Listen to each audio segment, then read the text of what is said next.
I still remember the exact moment I thought I'd finally made it. The boardroom lights bounced off the polished mahogany table as I stood there, 28 years old, and trembling slightly in my carefully chosen outfit that had taken 3 credit card payments to afford.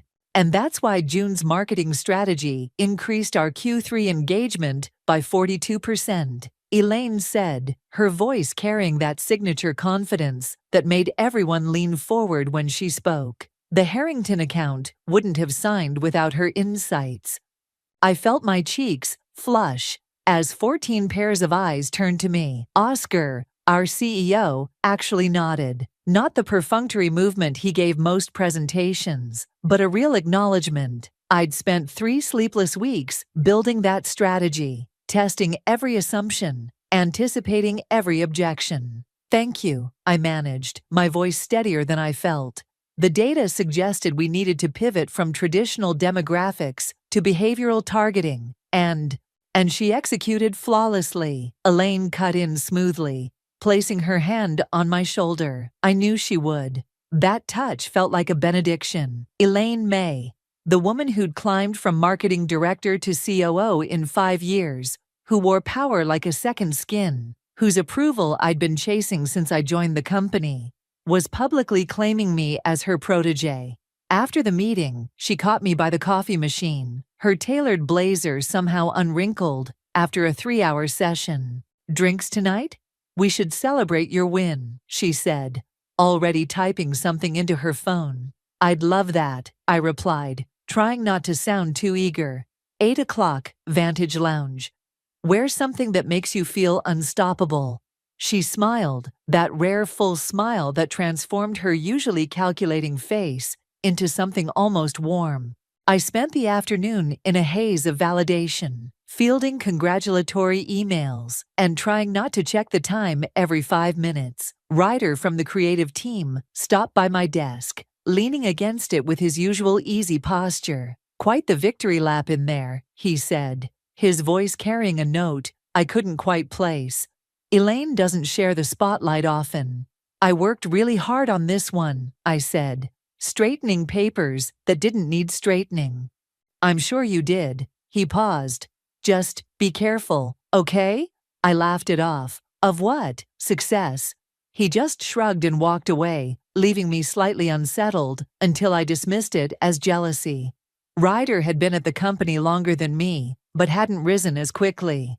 At 7:30, I was already in an Uber heading to Vantage, wearing the one designer dress I owned, a splurge after my first promotion. The city lights blurred past as I mentally rehearsed casual, clever things to say when Elaine inevitably introduced me to whatever power players would be at her table. My phone buzzed with a text from Peyton. Get it, girl, but remember who you are. I smiled. Peyton had been my roommate since college and had watched me transform from a nervous marketing assistant to whatever I was becoming. She worried I was changing too much, too fast. Maybe she was right.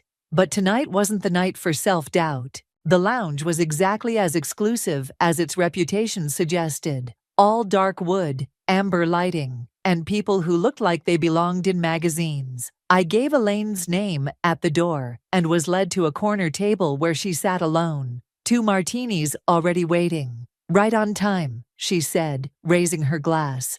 To your first of many victories.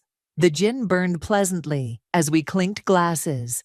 Thank you for the opportunity, I said, and for the mentorship. I wouldn't be here without you. Talent recognizes talent, she replied, her eyes assessing me in that way that always made me feel both seen and examined. You remind me of myself 10 years ago, hungry, smart, willing to do what others won't. Pride bloomed in my chest. This was everything I'd wanted since I'd watched her demolish a boardroom of doubting executives my first week. To be seen by her as an equal in the making, not just another disposable team member. I have something for you, she said, sliding a small velvet box across the table. Inside was a sleek silver pen, heavy and expensive feeling. Engraved along the side, ambition is the path to success. It's beautiful, I said, genuinely touched. Use it to sign your next promotion paperwork. She winked. Which reminds me, I sent you an email with some thoughts on the Westridge proposal. Nothing urgent, just review it this weekend. I nodded, already making mental notes to cancel my Saturday plans with Peyton. Later that night, unable to sleep from the lingering excitement, I opened my laptop to get ahead on the Westridge work. Elaine's email sat at the top of my inbox, but it wasn't addressed to me. I was CC'd. The actual recipient was Oscar. Oscar, as discussed, I've developed a comprehensive strategy for Westridge. June has been helping with some of the data collection, but the core approach and execution plan are mine. I've CC'd her so she can begin implementing the support materials we'll need. With this account, I believe we're looking at not just a VP position opening, but a board seat as well. My hands went cold. The strategy she presented today, my strategy, was apparently just the beginning. The Westridge proposal she'd asked me to review was already being positioned as hers. The martini churned in my stomach as I scrolled down to see my weeks of work attached to her email. My name nowhere to be found, except as an implementation assistant. The silver pen suddenly felt like a consolation prize for a theft in progress. I stared at the email until my eyes burned, reading it over and over, as if the words might rearrange themselves into something less devastating.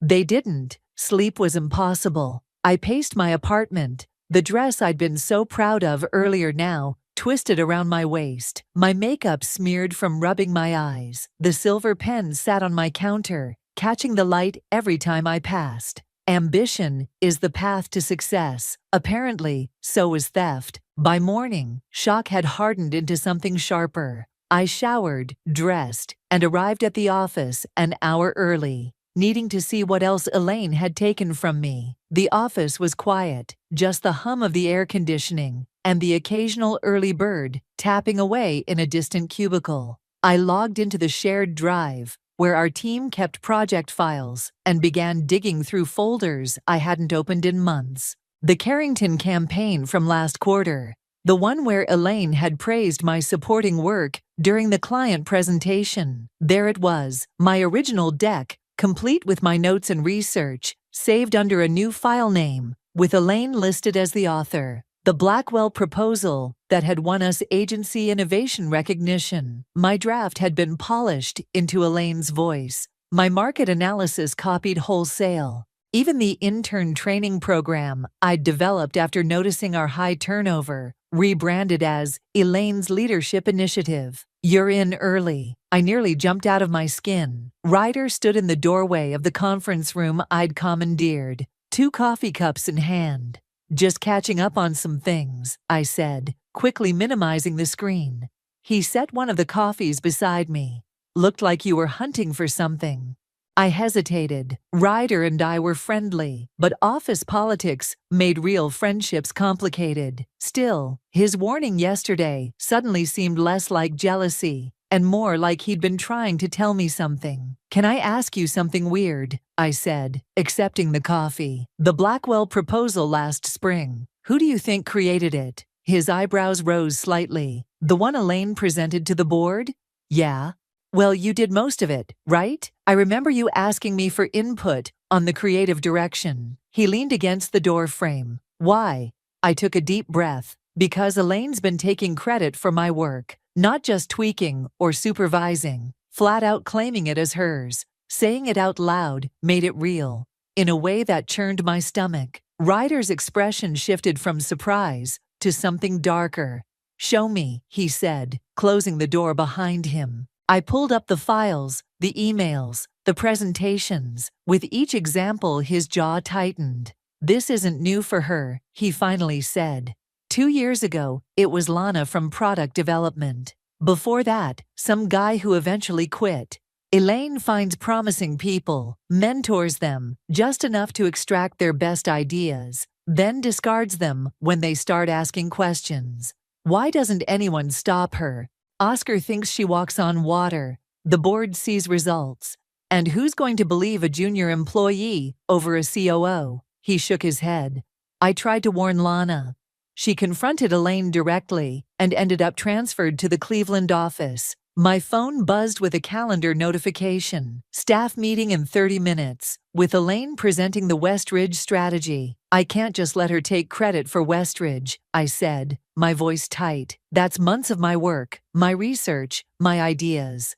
What are you going to do? Stand up in the meeting and call her a thief? Ryder's voice was gentle but firm.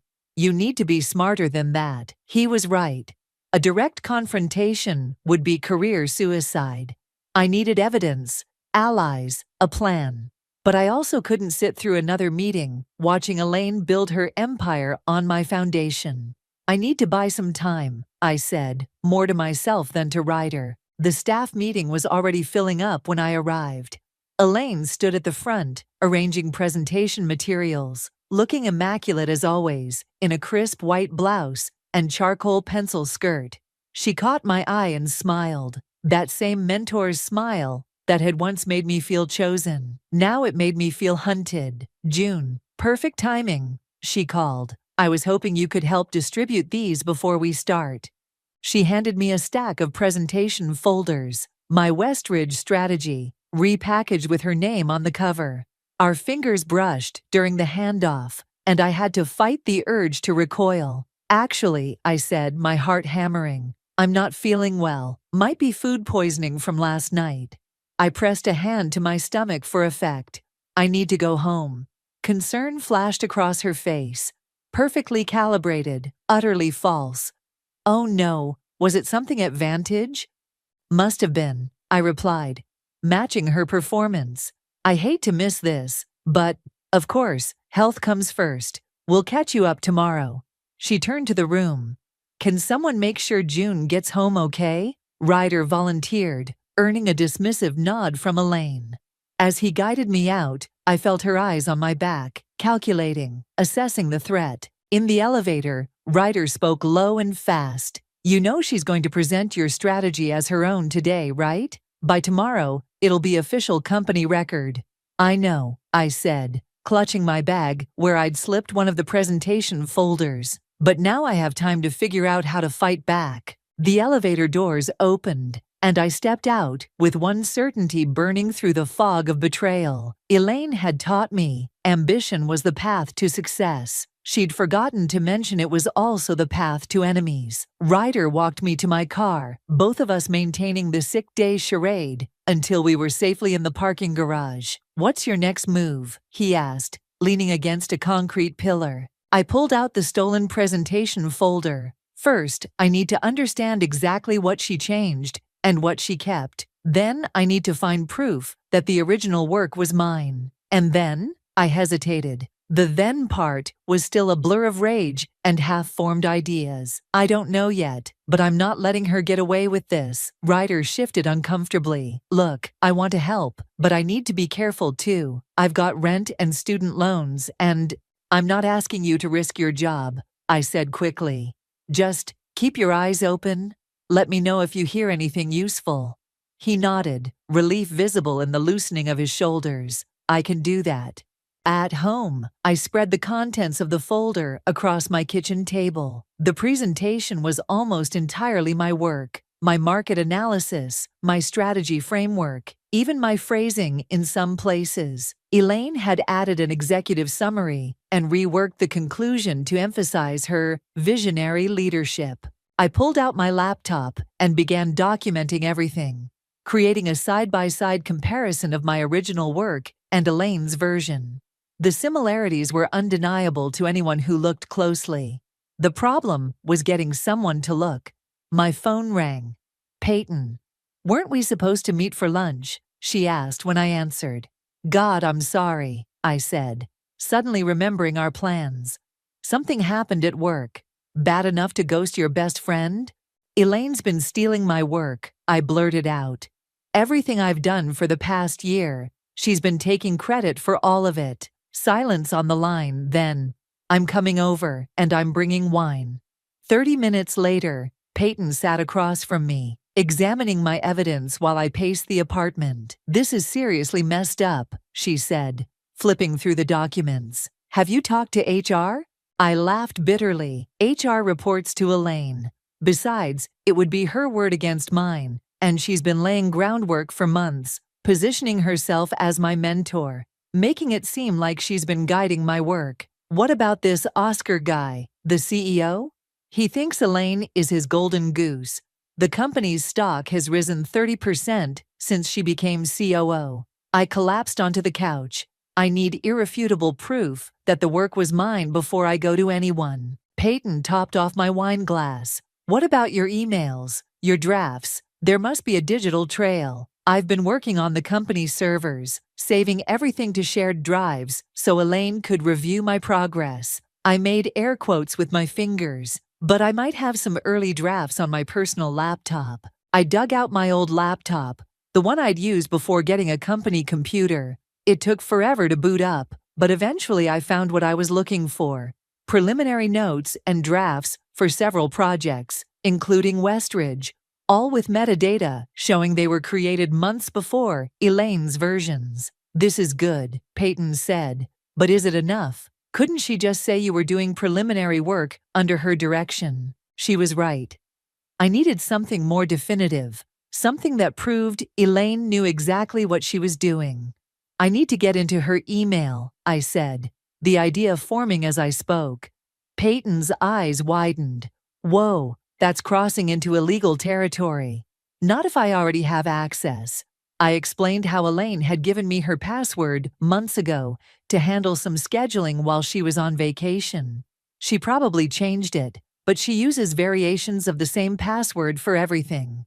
June, think about what you're saying. If you get caught, if I do nothing, I lose everything I've worked for. My voice cracked. You don't understand what it's like there. I clawed my way into this position from nothing. No fancy degree, no family connections, just hard work and talent. If I let Elaine take that from me— Peyton reached across the table and squeezed my hand. I do understand. I've watched you work yourself to exhaustion for this job, but I don't want to see you destroy yourself trying to fix this. I pulled my hand away, suddenly irritated by her caution. So I should just give up? Let her win? That's not what I'm saying. I'm saying be strategic. Don't let anger push you into making mistakes. She was right, of course. Breaking into Elaine's email would be a desperate move, possibly a career-ending one if caught. I needed a better plan. What if, I said slowly, instead of exposing her all at once, I start by protecting my current work, create a paper trail she can't erase. The next morning, I returned to the office with a clear head and a strategy. I sent myself emails, documenting my work on ongoing projects, blind copied to my personal account. I started keeping a detailed work journal, and I scheduled a casual coffee with Lana from product development, the previous victim Ryder had mentioned. As I waited in the cafe across from our building, my phone buzzed with a text from an unknown number. I heard you're asking questions about Elaine. Check the shared drive, folder, Board Presentations 2022,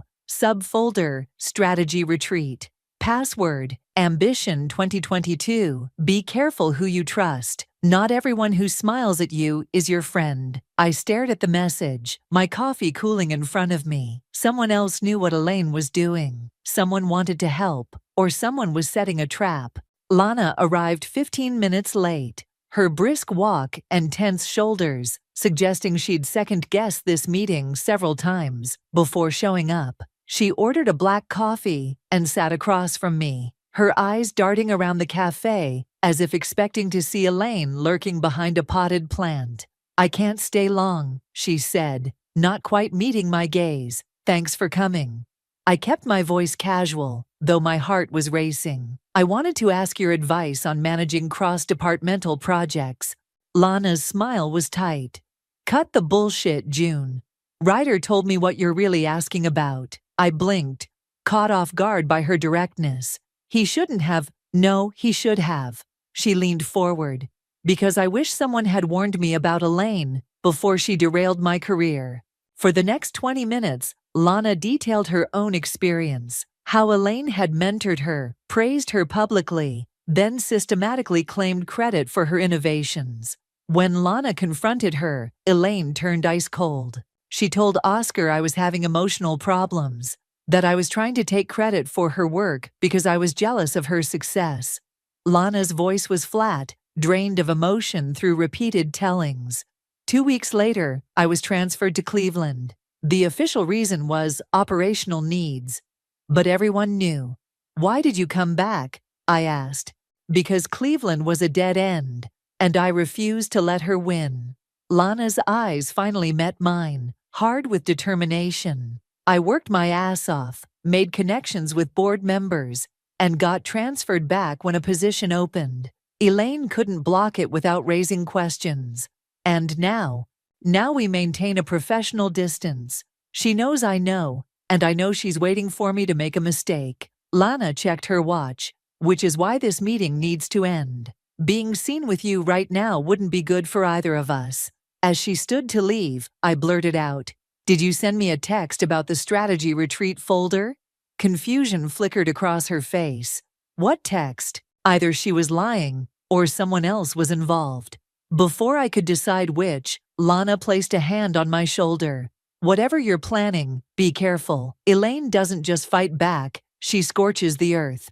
With that, she was gone, leaving me with a cold coffee and a colder realization of what I was up against. Back at my desk, I waited until the office cleared for lunch before accessing the shared drive. The folder was buried deep in the archives, and when I entered the password, Ambition 2022, a collection of files appeared. What I found made my stomach drop. Presentations, strategies, market analyses, all created by different employees over the years, all later presented as Elaine's work. My name appeared in several recent documents, but so did Lana's from years ago, and at least 3 other employees I didn't recognize. This wasn't opportunistic theft. This was systematic. Elaine had been doing this for years, building her career on stolen work, discarding people when they became inconvenient. I was so absorbed that I didn't notice someone approaching until a shadow fell across my screen. Finding anything interesting, I nearly jumped out of my skin. Oscar, the CEO, stood behind me, his expression unreadable. I was just researching past strategies for the Miller account," I stammered, quickly closing the window. "In archived board presentations from 2 years ago?" His eyebrow arched. "I wanted to understand the company's strategic evolution," I said, the lie sounding weak even to my ears. Oscar studied me for a long moment. "My office, 5 minutes." He walked away before I could respond. My hands shook as I gathered my notes. Had Elaine told him I was asking questions? Was this the beginning of my own transfer to corporate Siberia? Oscar's office occupied the corner of our floor, glass walls offering a panoramic view of the city. He gestured for me to sit while he remained standing, looking out at the skyline. "Elaine tells me you're one of our most promising talents," he said without turning. "Says you've contributed significantly to several major accounts." "Contributed," I repeated, the word bitter on my tongue. Now he turned, his expression shrewd. "You disagree with the characterization." It was the opening I needed, but fear closed my throat. This man could end my career with a phone call, yet staying silent meant accepting defeat. "I don't just contribute, Oscar, I create. The Westridge strategy, mine. Harrington, mine. The new engagement metrics we're using, also mine." The words tumbled out, fueled by weeks of suppressed anger. Elaine has been taking credit for my work since I joined her team. I expected denial, dismissal, maybe even anger. Instead, Oscar sighed and sat down heavily. "I was afraid of this," he said quietly. "It's happening again." My breath caught. "You know, I've had concerns about Elaine's management style for some time, but she delivers results, and accusations without proof are just office politics." He fixed me with a penetrating stare. "Do you have proof, June?" I thought of the anonymous text, the hidden folder, my original drafts. "I'm gathering it," I said carefully. "Then I suggest you gather quickly. The board is considering Elaine for a promotion to president next month. If what you're saying is true, I need to know before that decision is made." Hope flared briefly, then flickered as suspicion crept in. Why was he so willing to listen? Was this a trap to see if I'd speak against Elaine? Why tell me this? I asked. Because I built this company from nothing, and I won't have its culture corrupted by theft and fear. He leaned forward. But understand this, if you're wrong, or if you can't prove your claims, I won't be able to protect you. As I left his office, my phone buzzed with another text from the unknown number. Oscar isn't the ally you think he is. He and Elaine go way back.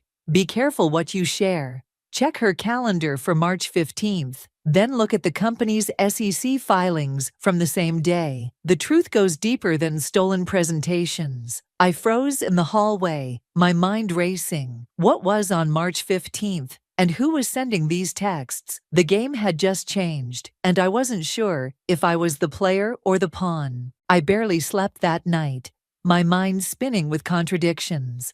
Oscar seemed willing to hear me out, but the text warned he wasn't trustworthy. Elaine was stealing my work, but she'd also championed me publicly. Nothing made sense, and everyone had an agenda I couldn't quite grasp. By morning, I'd made a decision. Trust no one. Verify everything. I arrived at the office early and immediately checked Elaine's calendar for March 15th. Most executives' calendars were visible to their teams for scheduling purposes, though the details of private meetings were often hidden. March 15th showed a 4-hour block marked simply OS Strategy Meeting at a downtown hotel, not the office. No attendees listed, no agenda attached. The company's SEC filings were public record. I pulled them up on my phone, scrolling through dense financial documents until I found what I was looking for, a significant stock sale by both Oscar and Elaine on March 16th, the day after their mysterious meeting. They'd each sold shares worth over $1 million. A week later, our company announced disappointing quarterly results, and the stock dropped 20%. They had sold right before a major downturn. That timing wasn't just convenient. It could be illegal. I was so absorbed in this discovery that I didn't notice Peyton calling until the third attempt. "Where are you?" she demanded when I answered. "I've been waiting at the restaurant for 20 minutes. Shit, I'm sorry. I'd completely forgotten our dinner plans. Something came up at work. Something always comes up at work lately." Her voice carried an edge I wasn't used to hearing. "This is the third time you've bailed on me in 2 weeks?" "I know. I'm sorry. It's just Elaine." "I know." Peyton sighed. "June, I'm worried about you. This vendetta is consuming you." "It's not a vendetta," I snapped. "She's stealing my work, my future. And now I've found something even worse." "What could be worse than her taking credit for your work?" I hesitated, suddenly aware that I was in the office, surrounded by potential ears. "I can't talk about it right now. I'll come over tonight and explain everything." "Don't bother," Peyton said, her voice flat. "I'm going out with other friends who actually show up when they say they will." The call ended before I could respond. I sat there, phone in hand, a hollow feeling spreading through my chest. Peyton had been my rock since college, the one person I could always count on. Now she was pulling away, and I couldn't blame her. But I couldn't stop either, not when I was finally getting close to the truth. I spent the rest of the day gathering more evidence, carefully documenting the timeline of Elaine's theft and the suspicious stock sales. By evening I had a solid case, not just of plagiarism, but potentially insider trading. As I was preparing to leave, Ryder appeared at my desk. "You missed the department meeting," he said quietly. "I was following up on something important." "What did I miss?" "Elaine announced she's recommending you for promotion to senior manager." I froze. "What?" "She sang your praises for 15 minutes, talked about your contributions to Westridge, and how you're being groomed for leadership." His eyes narrowed. It was quite the performance. My mind raced. A promotion would mean more money, more responsibility, more visibility. It would also make me look ungrateful if I accused her now. "She knows," I whispered. "She knows I'm on to her, and she's trying to buy my silence. Or set you up for a bigger fall." Ryder suggested. Promote you, integrate you further into her schemes, make you complicit. The elevator dinged, and Elaine stepped out, spotting us immediately.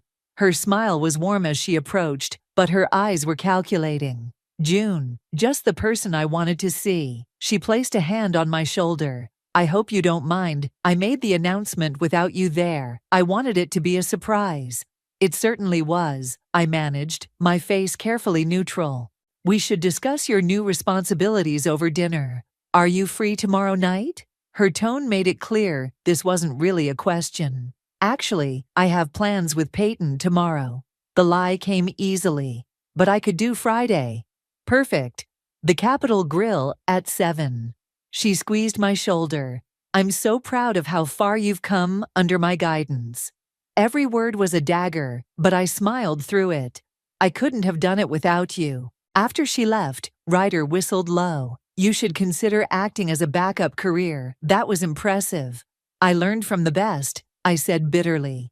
Listen, I need to tell you something, but not here. We walked to a coffee shop 3 blocks away, far enough from the office to be safe.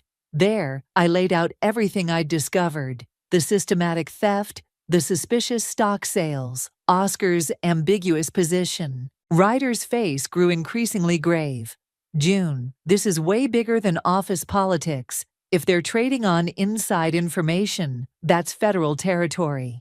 I know, that's why I need to be absolutely certain before I do anything. What's your next move? I took a deep breath.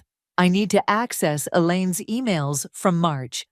I need to know what was in that meeting and who else might be involved. That's risky as hell. So is doing nothing. I met his eyes. Will you help me? He hesitated, conflict clear on his face. What exactly would helping entail? I need a distraction, something that will keep Elaine out of her office for at least 15 minutes while I check her computer. The weight of what I was asking hung between us. This wasn't just about standing up for myself anymore. This was potentially criminal activity on both sides. If we get caught, he began. I know, but if we don't try, they win. Again. Ryder was quiet for a long moment, then nodded slowly. Friday, during your dinner, I'll create a system emergency that needs her immediate attention. You'll have 15 minutes max. As we parted ways, my phone buzzed with a text from Peyton. I'm still mad at you, but I love you. Whatever you're doing, please be careful. Some things aren't worth the cost. I stared at the message, wondering if she was right. Then I thought of Elaine's smug face, announcing my promotion. A promotion built on my stolen work. And my resolve hardened. Some things were worth any cost. Friday arrived with the weight of inevitability. I spent the day in a state of hyper-awareness, noting every glance, every conversation around me. The office felt like a minefield. One wrong step, and everything would explode. Elaine was in meetings most of the day, which gave me time to prepare. I rehearsed what I would look for on her computer, how quickly I could search her emails, what keywords might yield results fastest. At 6:30, I left to meet her at the restaurant, my stomach in knots. The Capitol Grill was exactly the kind of place Elaine loved. Expensive, exclusive, the kind of establishment where deals were made over rare steaks and $100 bottles of wine. She was already there when I arrived, nursing a martini at a corner table with a perfect view of the room. Power positioning, another one of her tactics. June, she smiled, rising slightly as I approached. You look lovely. Thank you, I said, smoothing the dress I'd chosen carefully. Professional but confident, armor for the battle ahead. We ordered drinks, made small talk about the weather, the restaurant, inconsequential office gossip. All the while I watched the minutes tick by on my watch, knowing Ryder would be positioning himself for our plan. So, Elaine said finally, leaning forward, let's talk about your future. Senior manager is just the beginning. I see a director role for you within 2 years, VP within 5. The path she described was exactly what I dreamed of when I joined the company. Now it felt tainted, built on theft and lies. That's very generous, I said carefully. I'm curious though, what exactly impressed you about my work on Westridge? A flicker of something Caution, perhaps, crossed her face before her smile returned. Your analytical approach, of course. The way you identified behavioral patterns, the competition missed. Interesting. That was actually based on research I did back in February, before you were even involved in the project. Her smile didn't waver, but her eyes hardened. We all build on each other's ideas, June. That's how good teams function. I hope you're not suggesting otherwise. Before I could respond, her phone rang. She glanced at it, frowned, and answered. This better be important. What? No, that's not possible. Her voice sharpened. I'll be right there. She hung up, already gathering her things. System crash at the office. The West Ridge presentation is corrupted, and we need it for the morning meeting. She threw cash on the table. Rain check on dinner. We'll continue this conversation Monday. As she rushed out, I felt a surge of both relief and anxiety. Ryder had come through. Now it was my turn. I waited 5 minutes, then took a cab back to the office. The security guard waved me through. I was a familiar face, and plenty of people worked late on Fridays. The executive floor was deserted, except for the sound of raised voices coming from the IT department down the hall. Elaine's office was unlocked. She'd left in too much of a hurry to secure it. I slipped inside, heart pounding so loudly I was sure someone would hear it. Her computer was still on, the screensaver swirling colors across the monitor. I moved the mouse, and her desktop appeared. No password prompt. Another stroke of luck. She must have disabled the automatic lock when she stepped away. I went straight to her email, searching for March 15th. There it was, a calendar invitation from Oscar for the OS strategy meeting, with a note, usual place, bring the Q1 projections, private conversation. Attached was a document labeled Q1 Actual Vise G Projected.xlsx. I opened it and found 2 sets of numbers, the public projections shared with investors and the actual internal forecasts, which were significantly worse. They had known the company would miss its targets weeks before the public announcement. They had sold their shares based on that knowledge. Textbook insider trading. I forwarded the email to my personal account, then searched for any mention of my name. Dozens of results appeared. I clicked on the most recent, from yesterday. Oscar. June is getting too close to the Westridge situation. I'm promoting her to keep her loyal and distracted. If that doesn't work, we may need to consider a restructuring that moves her elsewhere. She's smart, but ultimately replaceable. Let's discuss options at our next meeting. My hands shook as I forwarded that email too. Then I heard it. Footsteps approaching the office. I quickly closed everything, slipped behind the door, and held my breath. The door opened, and Lana walked in, her eyes scanning the room before landing on me. "What the hell are you doing?" she hissed. "I could ask you the same thing," I whispered back. She closed the door behind her. "I'm the one who texted you, you idiot. I've been trying to build a case against Elaine for months." I stared at her, processing this revelation. "Why didn't you just tell me?" "Because I needed to know if you were serious or just complaining." She glanced nervously at the door. "Did you find anything?" "Insider trading, Oscar and Elaine both, and proof she's been stealing my work." Lana's eyes widened. "We need to go, now. Ryder can't keep her distracted much longer." We slipped out of the office and took the stairs instead of the elevator, emerging on a lower floor where we wouldn't run into Elaine. My heart was still racing, adrenaline making my hands shake. "What happens now?" I asked as we reached the lobby. "Now we take what we have to the board, specifically to Diana, the chairwoman. She's the only one not in Oscar's pocket." Lana's voice was steady, determined. "But we need to move fast. If Elaine suspects anything—" "She already does," I interrupted, showing her the email about my promotion. "She knows I'm on to her." Lana's face paled. "Then we have no time to waste. The board meets Monday morning. We present our evidence then, or not at all." As we parted ways outside the building, my phone buzzed with a text from Elaine. "System issue resolved. Strange that you left the restaurant without paying your share.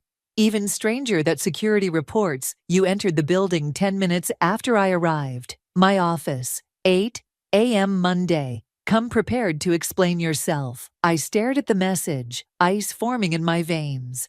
She knew, somehow, she knew exactly what I'd done. The confrontation I'd been building toward was no longer a matter of if, but when. And Elaine had just seized control of the timing. The weekend passed in a blur of preparation and anxiety. I barely slept, spending hours organizing evidence, rehearsing what I would say, and trying to anticipate Elaine's counterattacks. Lana and I spoke twice, coordinating our approach for the board meeting that would follow my confrontation with Elaine. Peyton came over Sunday night, our earlier argument forgotten in the face of what was coming. "You don't have to do this alone," she said, sitting cross-legged on my couch as I paced the living room. "I'm not alone. I have Lana and Ryder." "You have work allies," she corrected. "That's different from having someone who loves you, regardless of what happens tomorrow." I stopped pacing and looked at her, really looked at her for the first time in weeks. Her eyes were tired, worried, but unwavering in their support. "I'm scared," I admitted, the words catching in my throat. "What if this backfires? What if I lose everything I've worked for?" "Then you start over," she said, simply. "With me right beside you." I slept fitfully that night, dreaming of boardrooms that stretched endlessly, and Elaine's face multiplying like a hall of mirrors. I woke at 5 a.m., showered, and dressed with deliberate care, a charcoal suit that made me feel armored, hair pulled back severely, minimal makeup. Today wasn't about looking pretty, it was about looking formidable. The office was quiet when I arrived at 7:30, the early morning light casting long shadows across the empty desks. I used the time to set up in the small conference room, where the board would meet at 9 Psi, connecting my laptop to the projector, testing that everything worked. At 7:55, I walked to Elaine's office, my evidence folder tucked under my arm, my heart hammering against my ribs. Through the glass walls, I could see her already at her desk, impeccably dressed as always, reviewing documents with the serene confidence of someone who believed themselves untouchable. I knocked once and entered without waiting for permission. "Right on time," she said, without looking up. "Close the door." I did, then remained standing. Refusing the chair she gestured toward. "I prefer to stand." Now she looked up, her eyes narrowing slightly. "Suit yourself. Would you like to explain why you were in my office Friday night?" No point in denying it. I was gathering evidence of your systematic theft of my work and your insider trading with Oscar. If I expected shock or outrage, I was disappointed. Elaine merely leaned back in her chair, studying me with something like curiosity. "Bold accusation. Proof?" I placed the folder on her desk, but kept my hand on it. "Emails, documents, timestamps, enough to convince the board, which meets in an hour." "The board," she repeated, a small smile playing at her lips. "You think the board will believe a senior manager? Oh wait, you're not even that yet. Over the COO who's doubled the company's market share. I think they'll believe evidence. And I think they'll be very interested in those stock sales in March." Something flickered in her eyes, the first crack in her composure. "You're making a mistake, June. One that will end your career, not just here, but everywhere. No one hires troublemakers." "Is that what you told Lana and the others before her?" I leaned forward, placing my palms on her desk. "Did you really think we wouldn't eventually find each other, compare notes, realize what you've been doing?" She stood abruptly, her chair rolling back to hit the wall. "You ungrateful little—" She caught herself, visibly regaining control. "I made you. Everything you know about this business, you learned from me." "No," I said, my voice steady despite the adrenaline coursing through me. "You used me. You used all of us, and now it stops." "This isn't a negotiation," she snapped. "What do you want? Money? A real promotion? Name it. I want credit for my work. I want you to admit what you've done. And I want you to resign." She laughed, the sound brittle and sharp. "Never going to happen." Then I'll see you in the boardroom. I turned to leave. June. Her voice stopped me at the door. Think about what you're doing. Oscar won't let this happen. He needs me. I looked back at her, suddenly seeing not the intimidating figure who had loomed so large in my professional life, but simply a woman cornered by her own deceptions.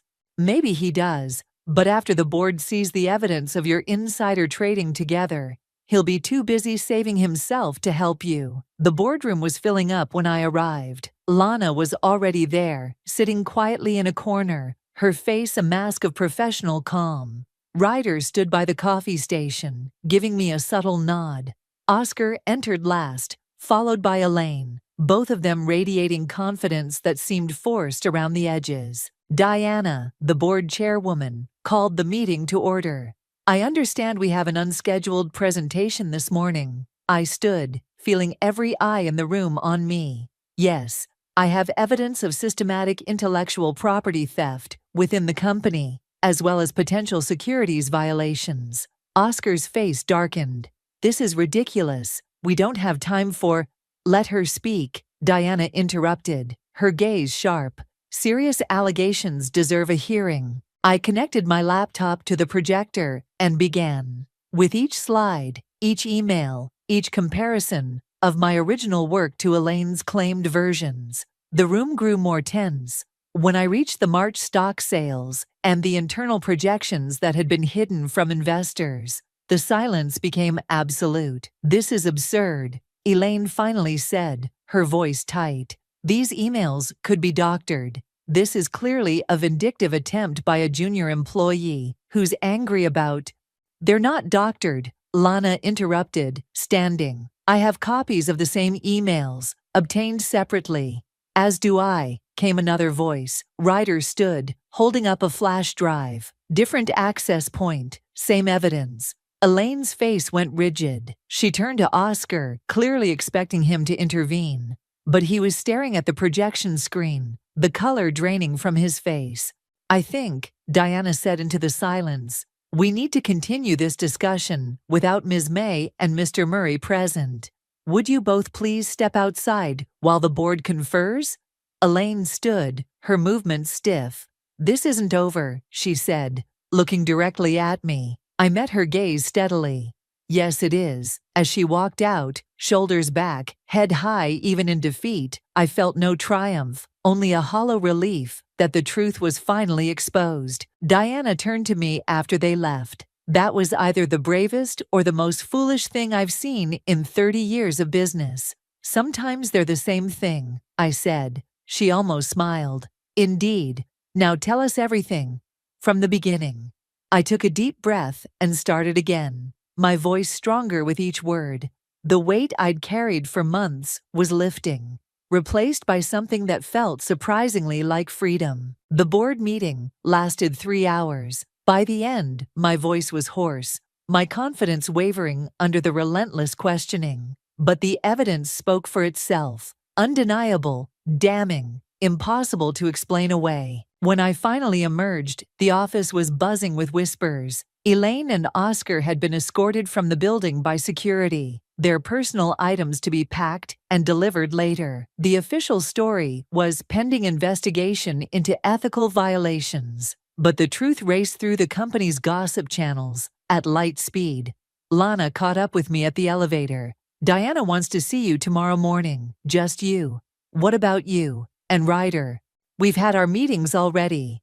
She smiled, a genuine expression I'd never seen from her before. I think you'll be pleased with the outcome. I should have felt victorious. Instead, I felt hollow, drained of the anger that had fueled me for weeks. I walked back to my desk in a daze, unsure what to do next. A small crowd had gathered there. Colleagues with questions, congratulations, confessions of their own negative experiences with Elaine. I answered mechanically, still processing the morning's events. Give her some space, Ryder finally said, dispersing the onlookers. When we were alone, he leaned against my desk. How are you really doing? I don't know, I admitted. I didn't think beyond this moment. That's understandable. It's been all-consuming. He hesitated. Listen, there's something you should know. Something I couldn't tell you before. My guard instantly rose. What? I was on Elaine's list too, 3 years ago, before you joined. A marketing campaign I developed. She took full credit. When I confronted her, she threatened to fire me for performance issues if I pursued it. I stared at him. Why didn't you tell me?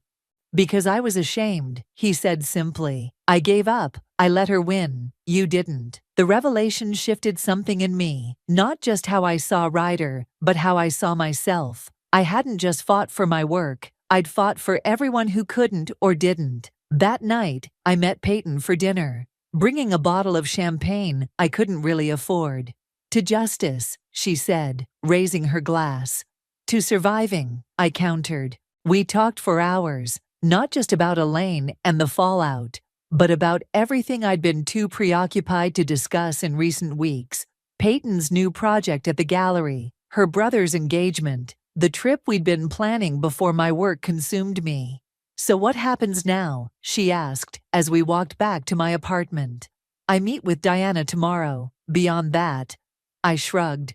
I honestly don't know. Are you afraid? I considered the question carefully. No, I realized. For the first time in months, I'm not afraid. The next morning, Diana was waiting in what had been Oscar's office. The view of the city spread out behind her. She didn't waste time on pleasantries. The board has voted to terminate both Elaine and Oscar. The SEC has been notified about the stock sales. She gestured for me to sit. We're facing a significant leadership vacuum. I nodded, unsure where this was going. We need someone to take over the marketing department immediately. Someone who understands the projects in progress, who has demonstrated both creativity and integrity. She fixed me with a penetrating look.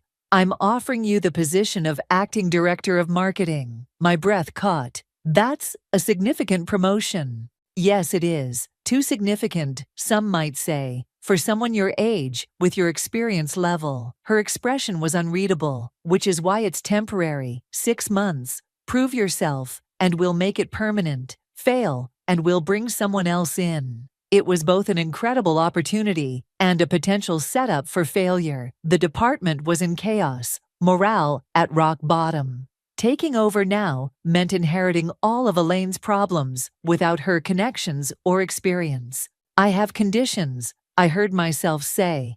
Diana's eyebrows rose. I'm listening. First, I want Lana transferred back to her original team with a promotion to team lead.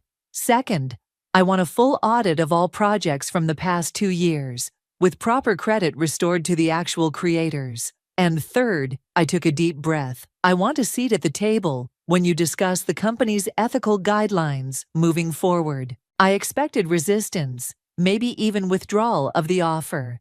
Instead, Diana smiled. A small, approving expression. Done, done, and done. Anything else? Yes. I want it in writing that I report directly to you, not to whoever replaces Oscar. She nodded. Smart, I was hoping you'd say that. She slid a folder across the desk. The paperwork is already prepared. Take the day to think about it. I didn't need a day. I signed immediately, my signature firm and decisive, in a way it hadn't been before all this began. As I left Oscar's, now Diana's office, I passed the conference room, where everything had come to a head. Through the glass, I could see a maintenance worker removing Elaine's name plaque from the wall. My phone buzzed with a text from an unknown number. Congratulations on the promotion. Enjoy it while it lasts. This isn't over. I should have felt frightened. Instead, I felt a strange calm. Whoever it was, Elaine or Oscar, or someone else entirely, they were missing the point. They still thought this was about power, about winning and losing. I deleted the message without responding and walked to what would now be my office. On the desk sat the silver pen Elaine had given me, retrieved from my old workspace. Ambition is the path to success. I picked it up, feeling its weight one last time, then dropped it into the trash. Success wasn't about ambition. It was about creation, integrity, and the courage to stand your ground when the world tried to move you. Elaine had taught me that lesson, just not in the way she intended.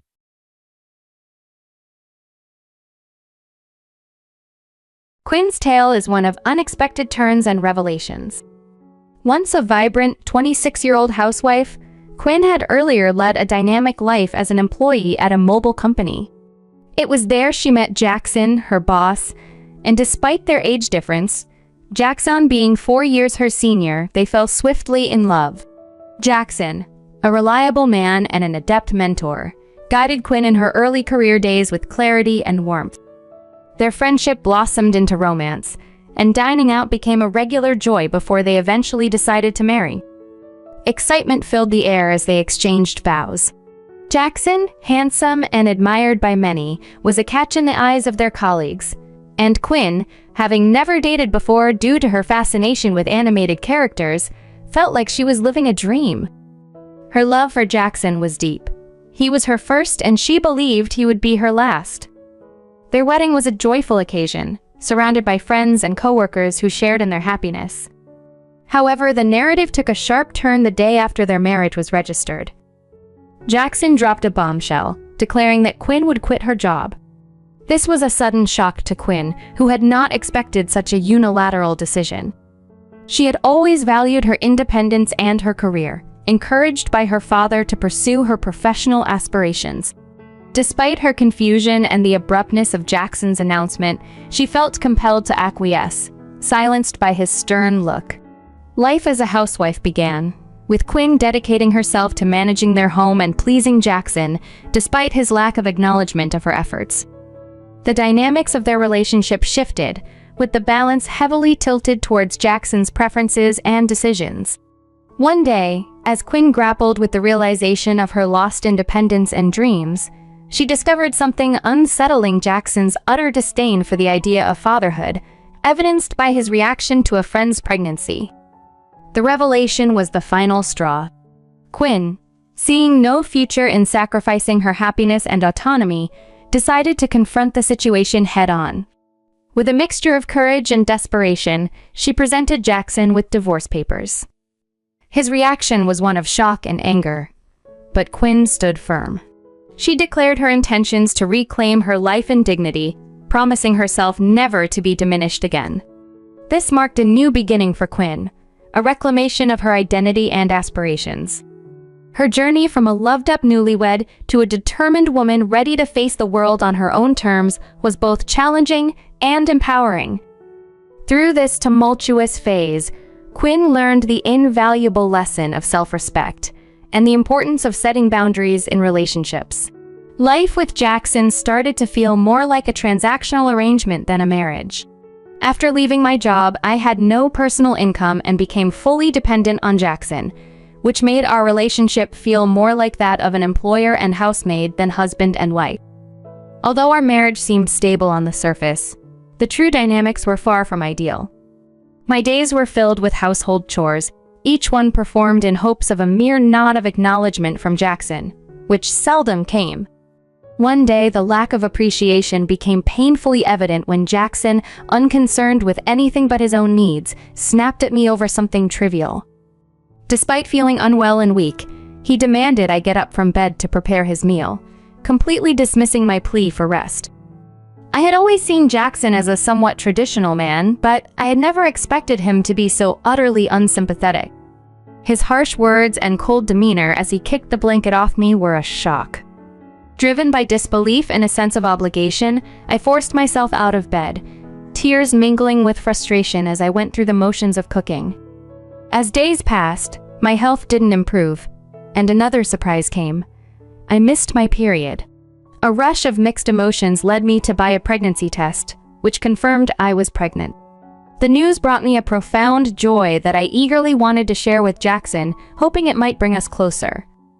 However, the moment to share the news came under less than ideal circumstances. Jackson returned home late, clearly intoxicated. The smell of alcohol was strong, and his stagger made me uneasy. Despite this, I mustered up my courage and shared the news of our impending parenthood.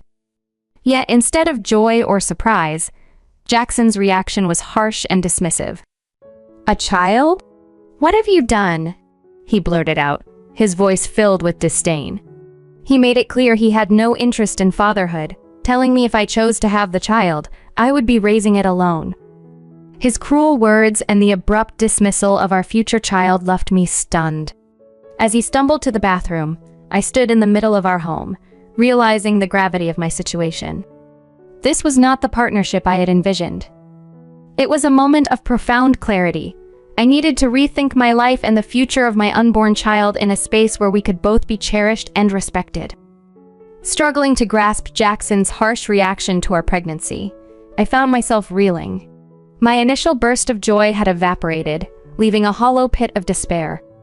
His unexpected outburst made little sense. We hadn't been careful about contraception, implicitly agreeing to the possibility of children.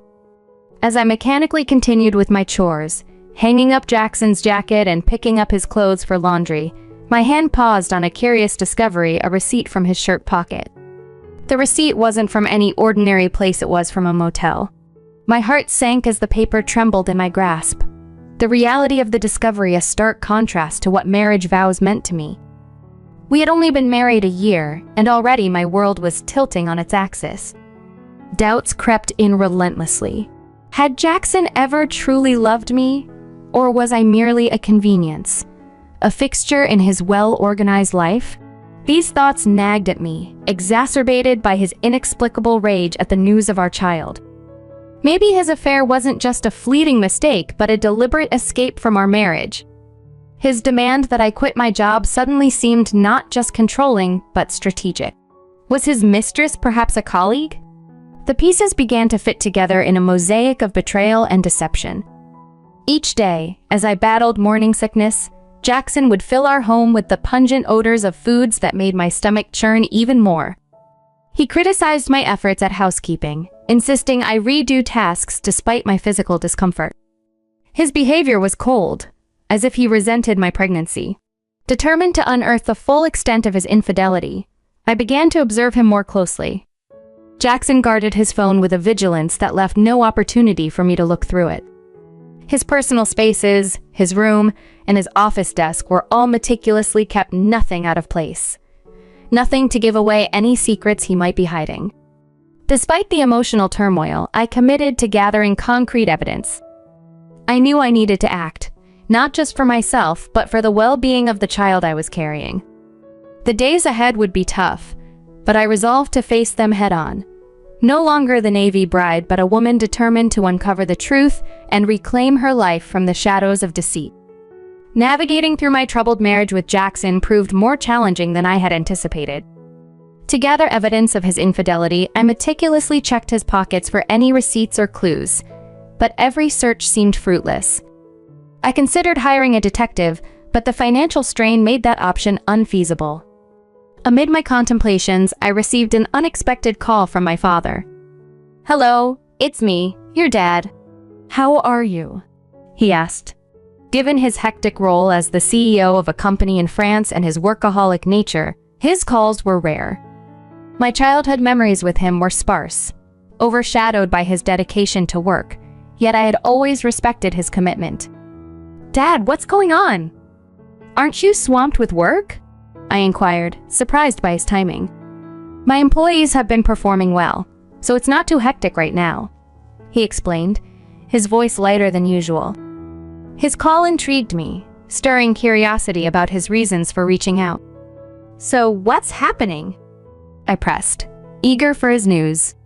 My father then shared something shocking, a revelation that pierced through the fog of my uncertainties. "Is that really true?" I gasped, struggling to grasp the weight of his words. "Yes, and he's not the type to lie." "I need you to believe me," my father reassured, his tone serious and urgent. Feeling a mix of anger and betrayal, I managed to thank him for his honesty. "Thank you, Dad." "I'll do my best," I said, gratitude mingling with my resolve. As I hung up, the new information fueled my determination, but it also intensified my feelings of frustration and betrayal. Despite being pregnant, Jackson's distance and coldness persisted. Each dismissive gesture deepened my resentment towards him. Our relationship strained under the weight of his indifference and my growing apprehension. I was several months pregnant and had become exceedingly cautious around him, living in a state of constant anxiety and trying to avoid confrontations. One evening, after preparing dinner as usual, Jackson arrived home and we sat down to eat. The tension was palpable. Midway through the meal, Jackson slammed his fork down violently. "What is this? It's tasteless," he exclaimed, tossing the food I had carefully prepared onto the floor. His outburst left me stunned. I tried to reason with him. "I've been contemplating this for some time, but recently you've been complaining about the taste of the meals," I started. "Since becoming pregnant, I had opted for less seasoning to ensure healthier meals, a temporary change until our baby was born. If he found the food bland, he could have simply added some salt. Why did you have to throw the meal on the floor?" I was about to add, but Jackson interrupted with a sneer. "I don't want a woman with a belly like a monster." "You have to raise the kid by yourself," he declared, eyeing my swollen belly with disdain. His cruel words confirmed my worst fears. I had always dreaded this day, even as I hoped for a different outcome. With resolve, I went to my room, retrieved a document, and returned. "Fine, here are the divorce papers," I said, presenting the documents to him.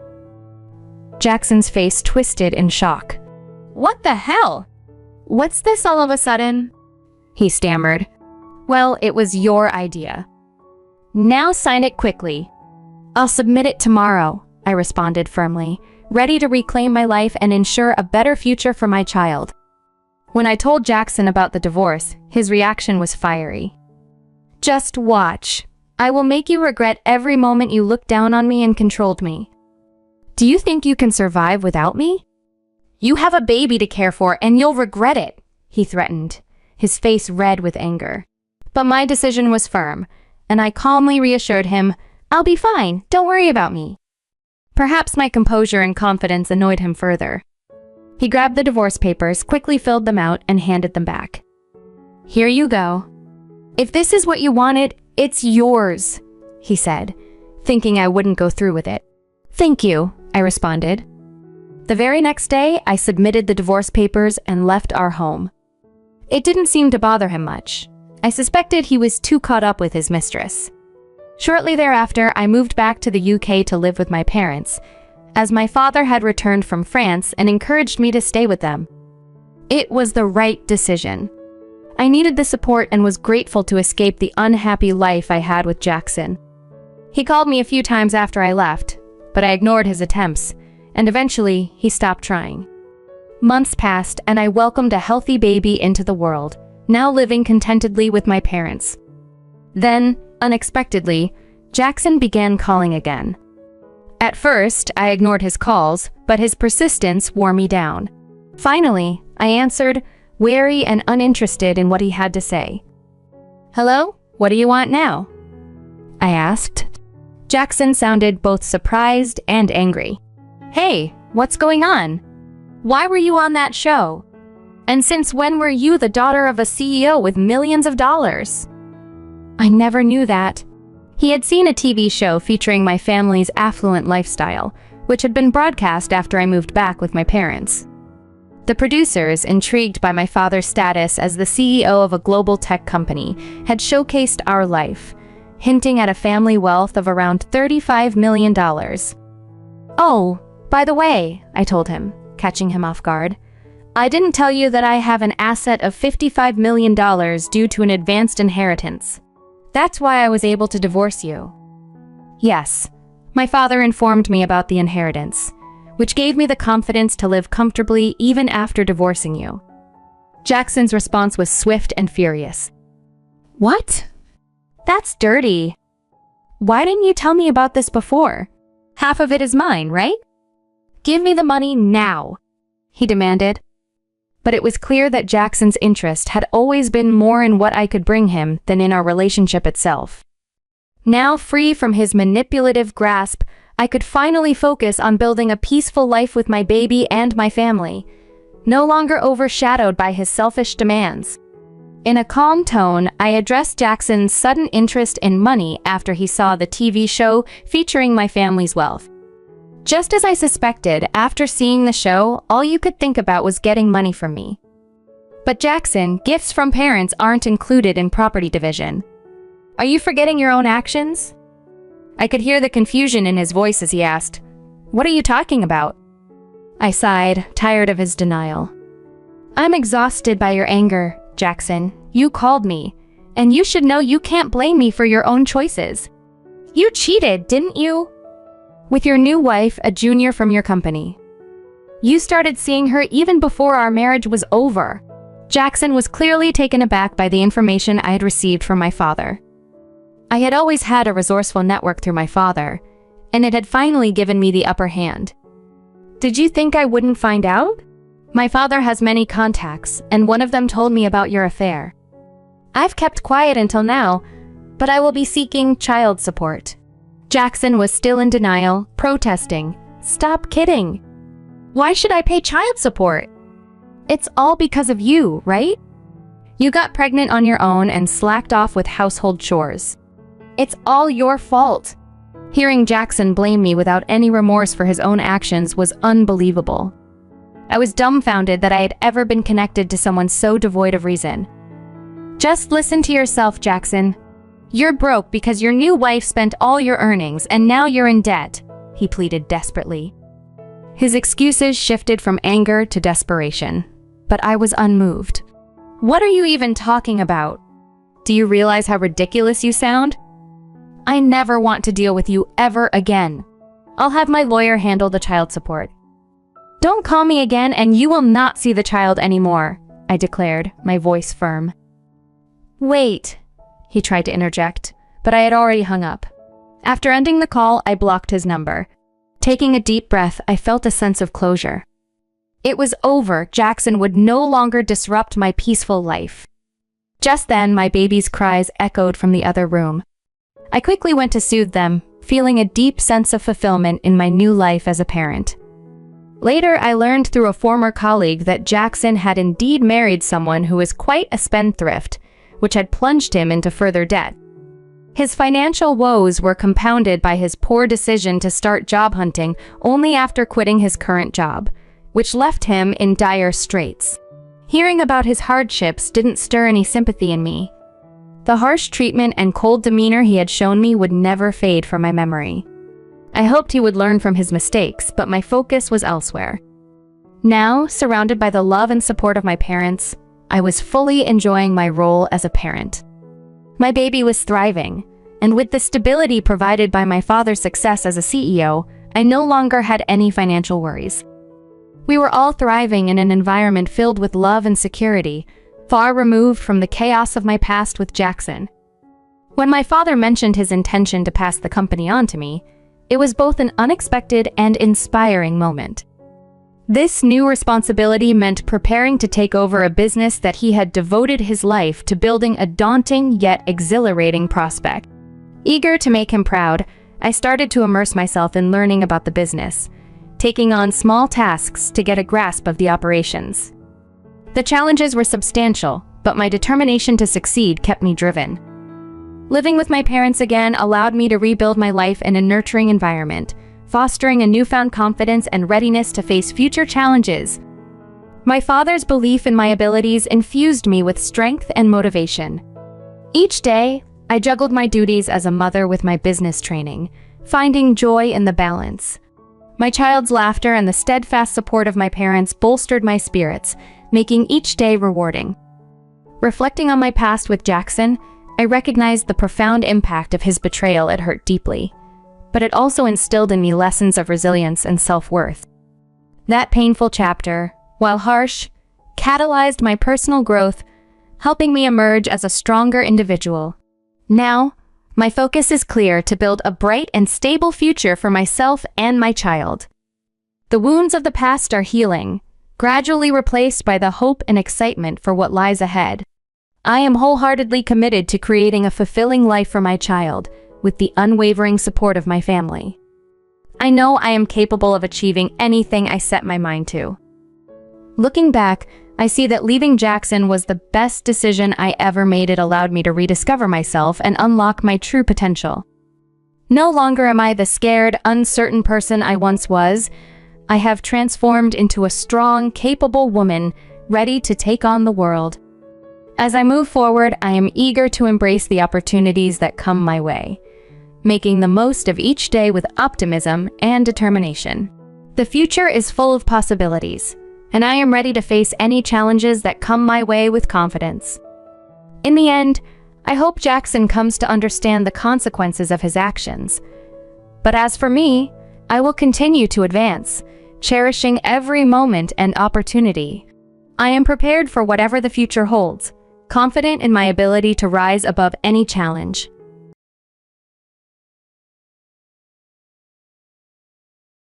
For over 1 decade, I believed my devotion to William was unwavering, but I've come to see his true colors. Far from being dependent on him, my commitment was rooted in love. Yet now, I find myself speechless, drained of all energy as William coldly asserts that with our son, Leo, now self-sufficient, I have no basis to rely on him any longer. He dismissively rejects any attempt I make to explain, his voice loud and clear. Feeling utterly desolate, I realized my attempts to connect with him had failed. In that moment, it felt as if the very bond of love that tied our hearts together had shattered. My affection for William dimmed rapidly. What seemed like a lifetime partnership felt as if it had turned into a connection with a stranger. William's actions made it evident he never truly loved me. His infidelity and eagerness to push me away were proof enough. I resolved not to care about his fate. Determined, I faced William, embracing my identity. My name is Clara, a 47-year-old who had been married to William for a quarter of a century. Our son, Leo, had recently begun his career following college graduation. With the responsibilities of raising a child behind me, I had hoped to explore my own interests. Yet, one major obstacle remained: my relationship with William. William, far from being a supportive husband or father, displayed little to no redeeming qualities. His infidelity was blatant, and his contribution to the household finances was negligible. Whenever I broached the topic of contributing more to our expenses, William would snap back, insisting I was living off his earnings. Hope seemed fleeting. Divorce increasingly appeared as the only viable option, a thought that had occupied my mind frequently. However, the situation was complicated by my promise to Grayson, William's ailing father, to care for him. This obligation made the decision to leave not just difficult but also laden with guilt. In a whirl of emotions, I find myself at a crossroads, struggling to heed my father-in-law's advice while my heart yearns for the freedom of divorce. These mixed feelings send me spiraling into memories of brighter days before my marriage, days filled with laughter and simple joys. Reflecting on those times, I'm reminded of a pivotal moment in my life, which, ironically, stemmed from a period of hardship.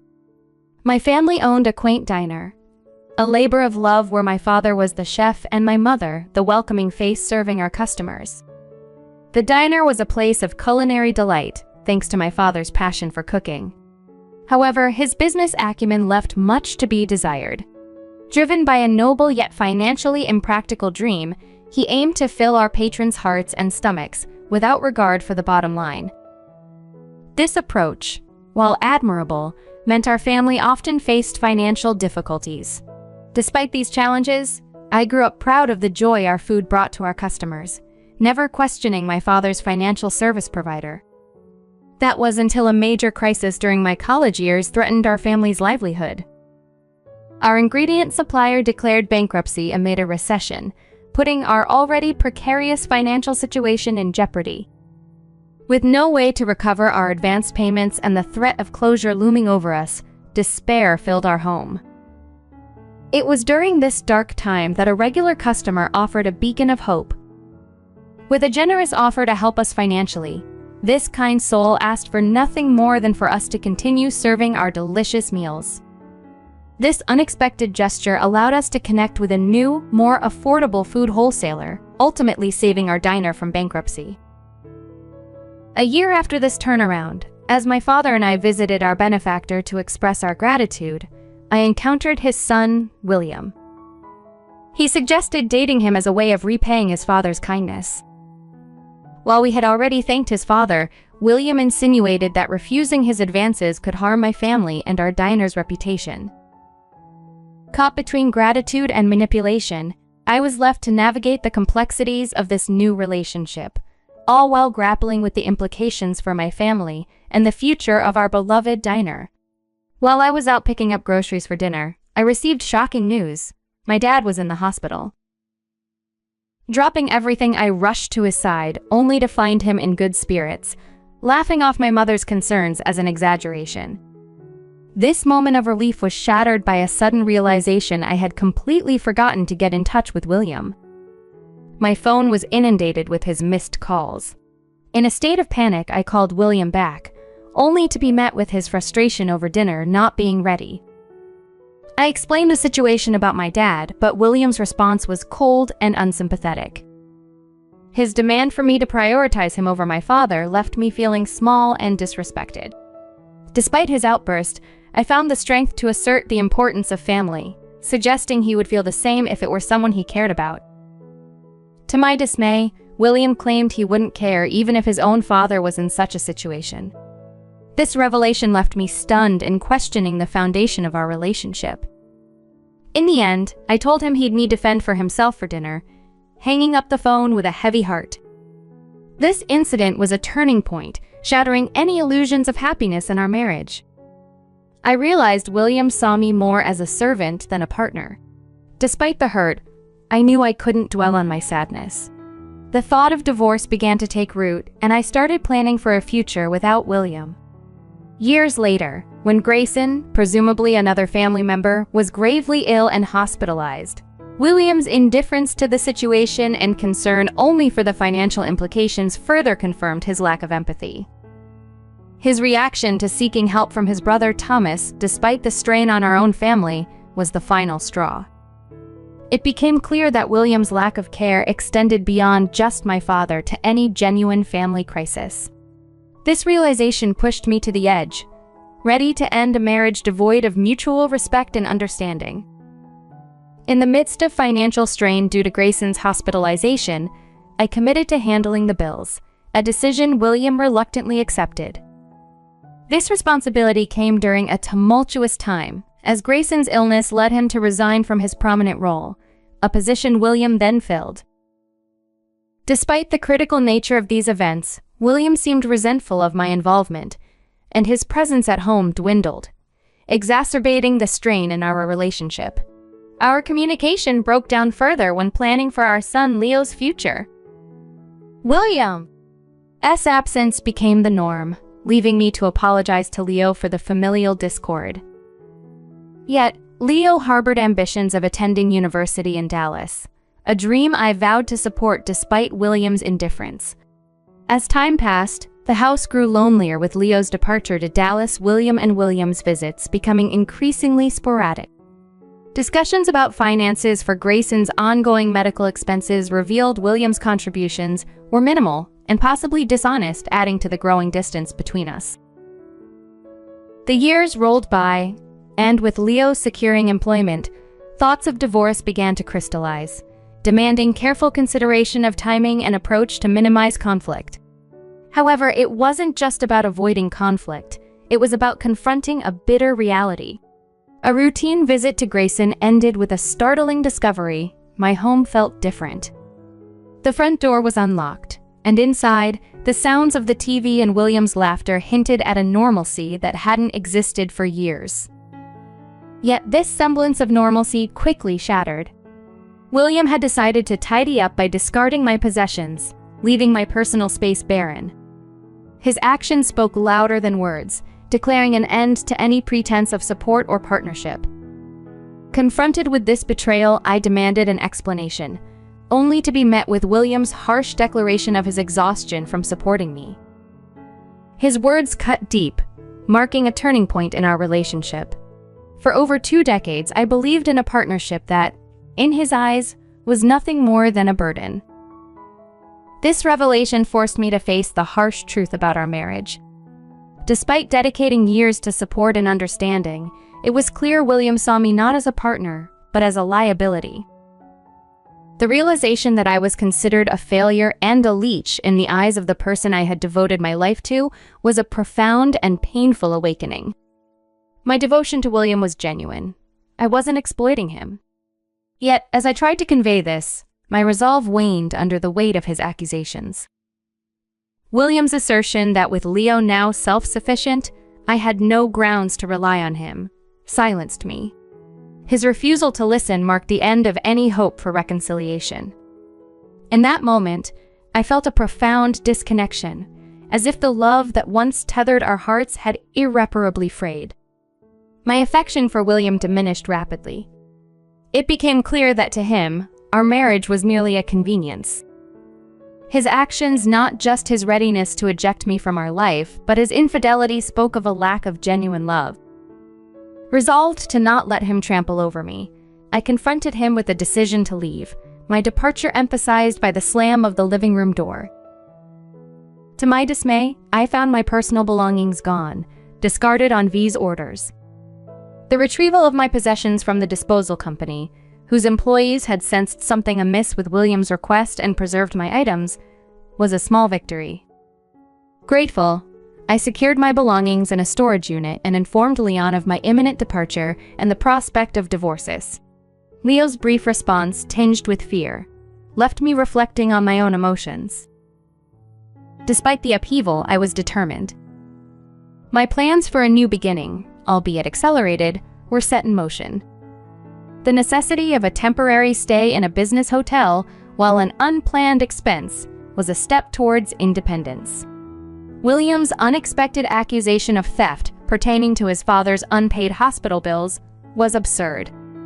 It underscored the extent of our estrangement and the necessity of my decision. As I prepared to face the future, the reality of our severed ties became ever more apparent, reinforcing my resolve to start anew, free from the shadows of a marriage that had lost its foundation. "It is what it is," I sighed, reflecting on the complexity of our unraveling relationship.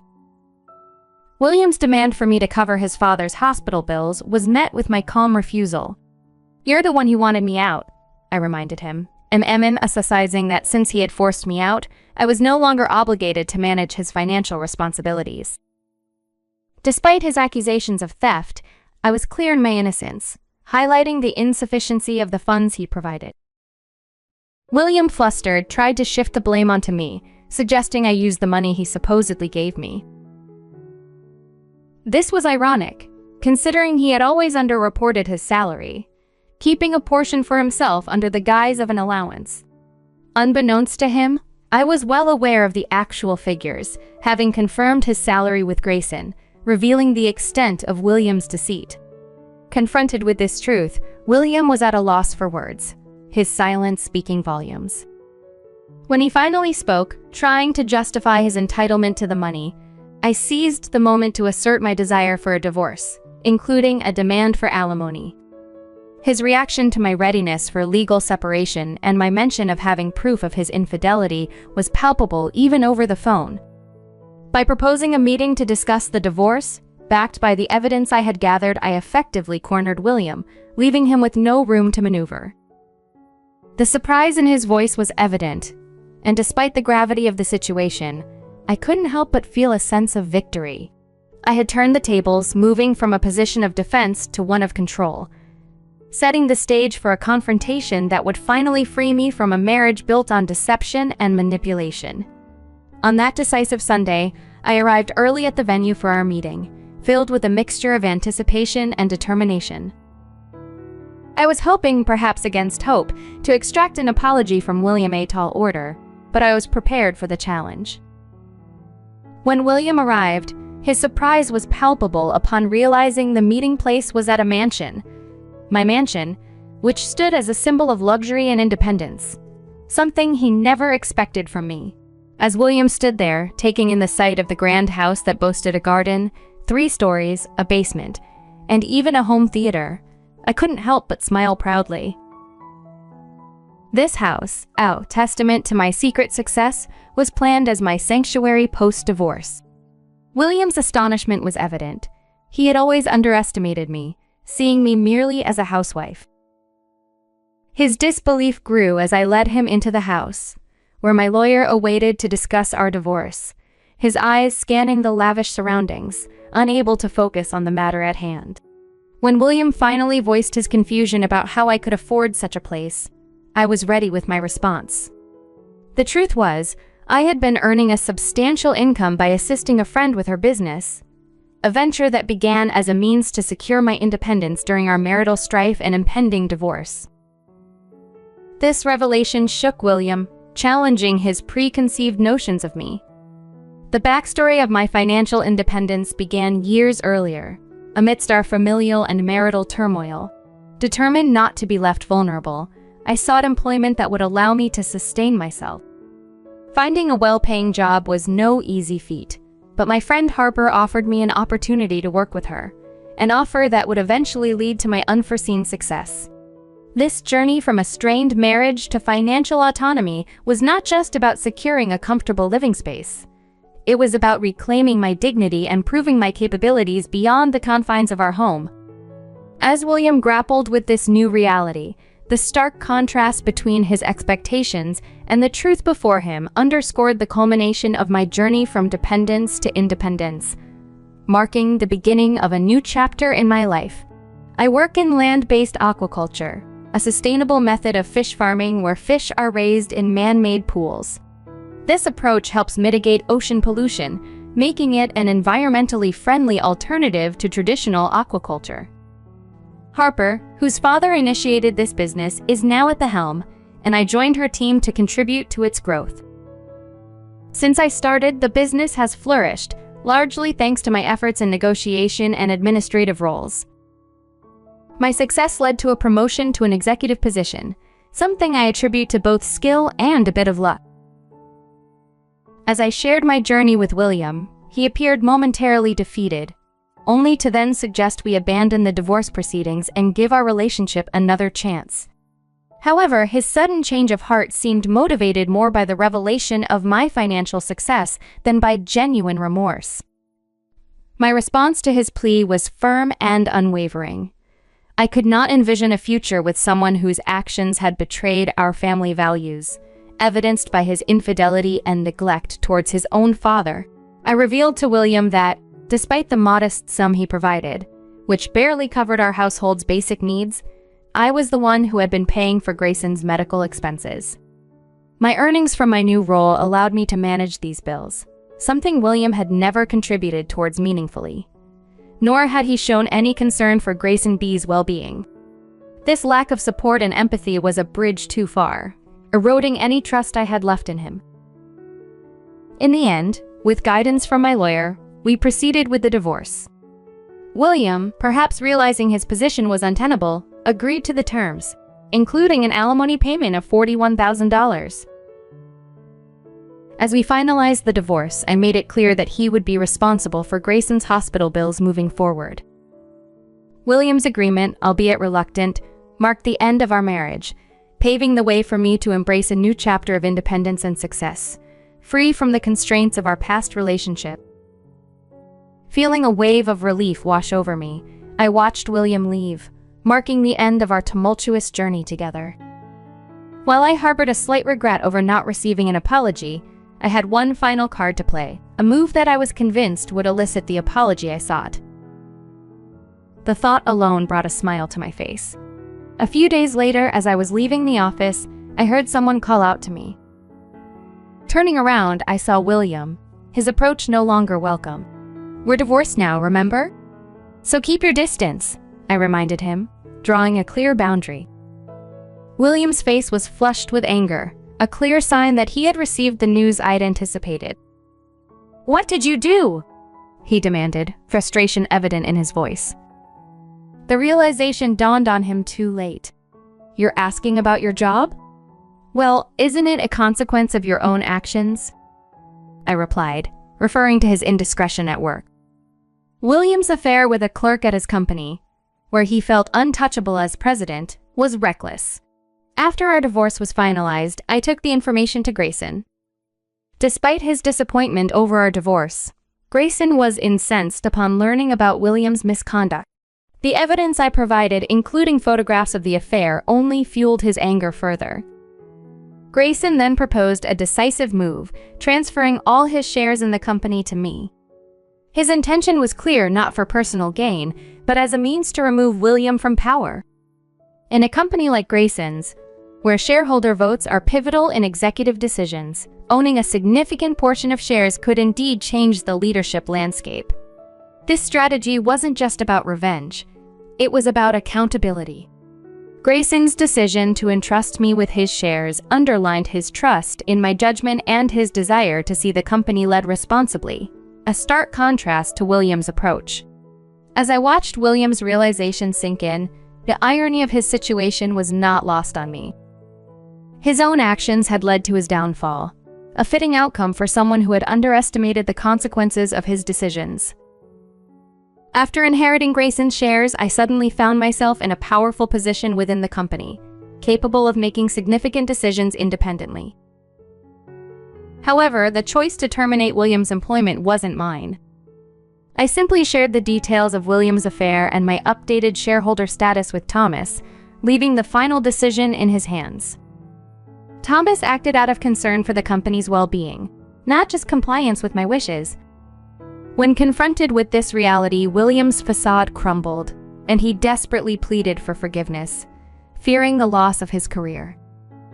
His pleas fell on deaf ears. The mess he found himself in was of his own making. I made it clear that there was no room for forgiveness, emphasizing that I had divested myself of the shares, passing them on to Thomas and his wife. I wanted to sever all ties with William and the company, moving forward with my life. William's departure from the company was inevitable. His prior conduct, marked by arrogance and a sense of entitlement, left no room for him to remain in any capacity. Once ousted, he struggled to find meaningful employment, ultimately landing a job far removed from his former corporate prestige. This turn of events likely set him on a path filled with regret and financial instability in his later years. In contrast, the end of my marriage and my departure from the company marked the beginning of a new chapter in my life, one focused on personal and professional growth. While I haven't rushed into another marriage, the prospect of finding companionship among my colleagues remains open, a testament to the hope that life can indeed offer new beginnings. Amidst these reflections, a call from Leo brought a smile to my face. His intention to introduce his girlfriend to me was a reminder that life goes on, filled with new relationships and opportunities. Despite my own marital failure, I held optimism for Leo's future, confident in his stability and judgment. The cycle of life, with its ups and downs, continues, offering lessons and the promise of renewal.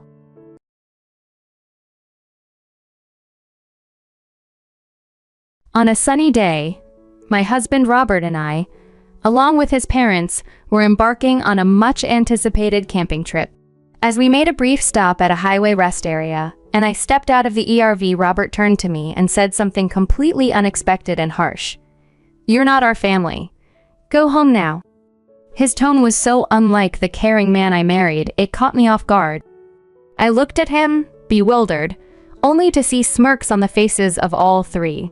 Without another word, Robert started driving the RV, leaving me stranded. My heart raced with disbelief. They couldn't possibly be leaving me here, in the middle of nowhere. In a panic, I phoned my mother-in-law, hoping for some explanation or a change of heart, only to be met with a cold dismissal. "You really thought you could come along? What audacity! You're just my daughter-in-law. Know your place," she declared. With those words, she made it clear there was no turning back for them. The call ended abruptly, and I watched helplessly as the ERV faded into the distance. Feeling abandoned and betrayed, I couldn't fathom the cruelty of their actions. They had even had me prepare for the trip only to cast me aside. Overwhelmed by sadness and a sense of betrayal, I realized I had no option but to call a taxi and return home alone. I'm Ada, 29 years old, married to Robert for 3 years. Robert had bought us a house close to his parents, sparing me from living under the same roof with them. Despite the proximity, living separately was a relief. Yet, their unpredictability often left me exhausted, from last-minute large shopping requests to cleaning their greasy, dish-filled kitchen. Though Robert apologized for his parents' intrusive behavior, it was wearing me down. His parents cared greatly about their public image, treating me with surprising kindness in front of others. I remained cautious about speaking ill of them, always mindful of their reputation. This recent ordeal on the way to the camping trip only intensified my feelings of being marginalized and manipulated. It was a painful reminder of the delicate and tense dynamics within my family. I had always harbored hopes of connecting more deeply with my in-laws, but the shock of being left behind by my husband on what was supposed to be a family camping trip left me deeply wounded and struggling to come to terms with their betrayal. The idea for the camping trip surfaced unexpectedly 1 week ago during a visit to my husband's parents on our day off. While cleaning their storage room, I stumbled upon an old lantern, which sparked a conversation about camping. "Oh, that? We bought it in case of a power outage and completely forgot about it," my mother-in-law explained dismissively. My own fond memories of camping with my father, who is an avid camper and owns an RV, led me to share my experiences and inquire if they too enjoyed camping. My husband's eyes lit up with enthusiasm as I spoke. "That's amazing! I've always wanted to try it," he exclaimed. It was then decided on the spur of the moment we would embark on our first family camping trip the following week. "Allison, please rent an RV for us," my husband said.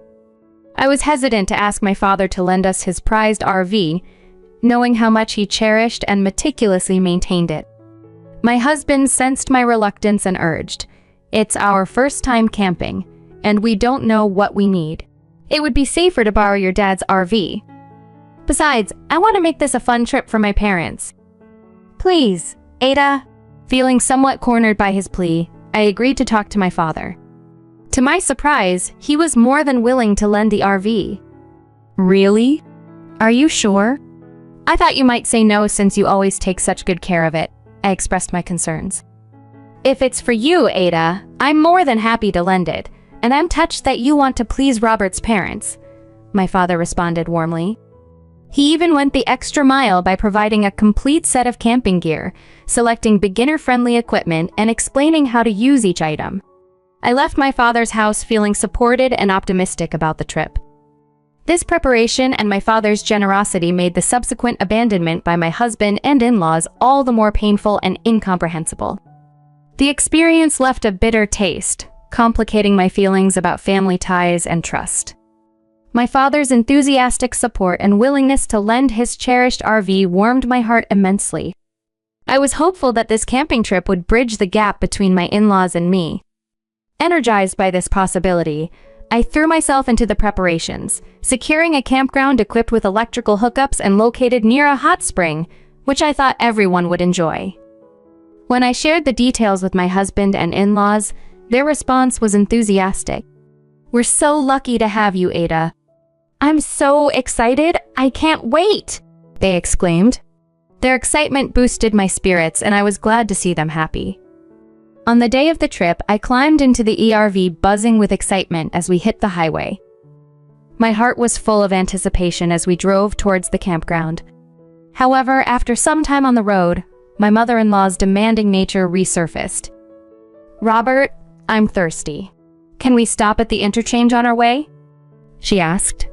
"Mom, I brought some drinks. You can pick anyone from here," Robert replied. "None of them really appeal to me. As my daughter-in-law, you should know my tastes," she retorted. Apologetically, I exited the ERV at the interchange to buy her a Dr. Pepper as requested. It was then, as I stepped out, that my husband's demeanor shockingly changed. "Ada, you're not a part of our family, so go home now," he said coldly, a tone I had never heard from him before. Confused and shocked, I barely had time to process his words before I saw them smirk and drive away, leaving me stranded.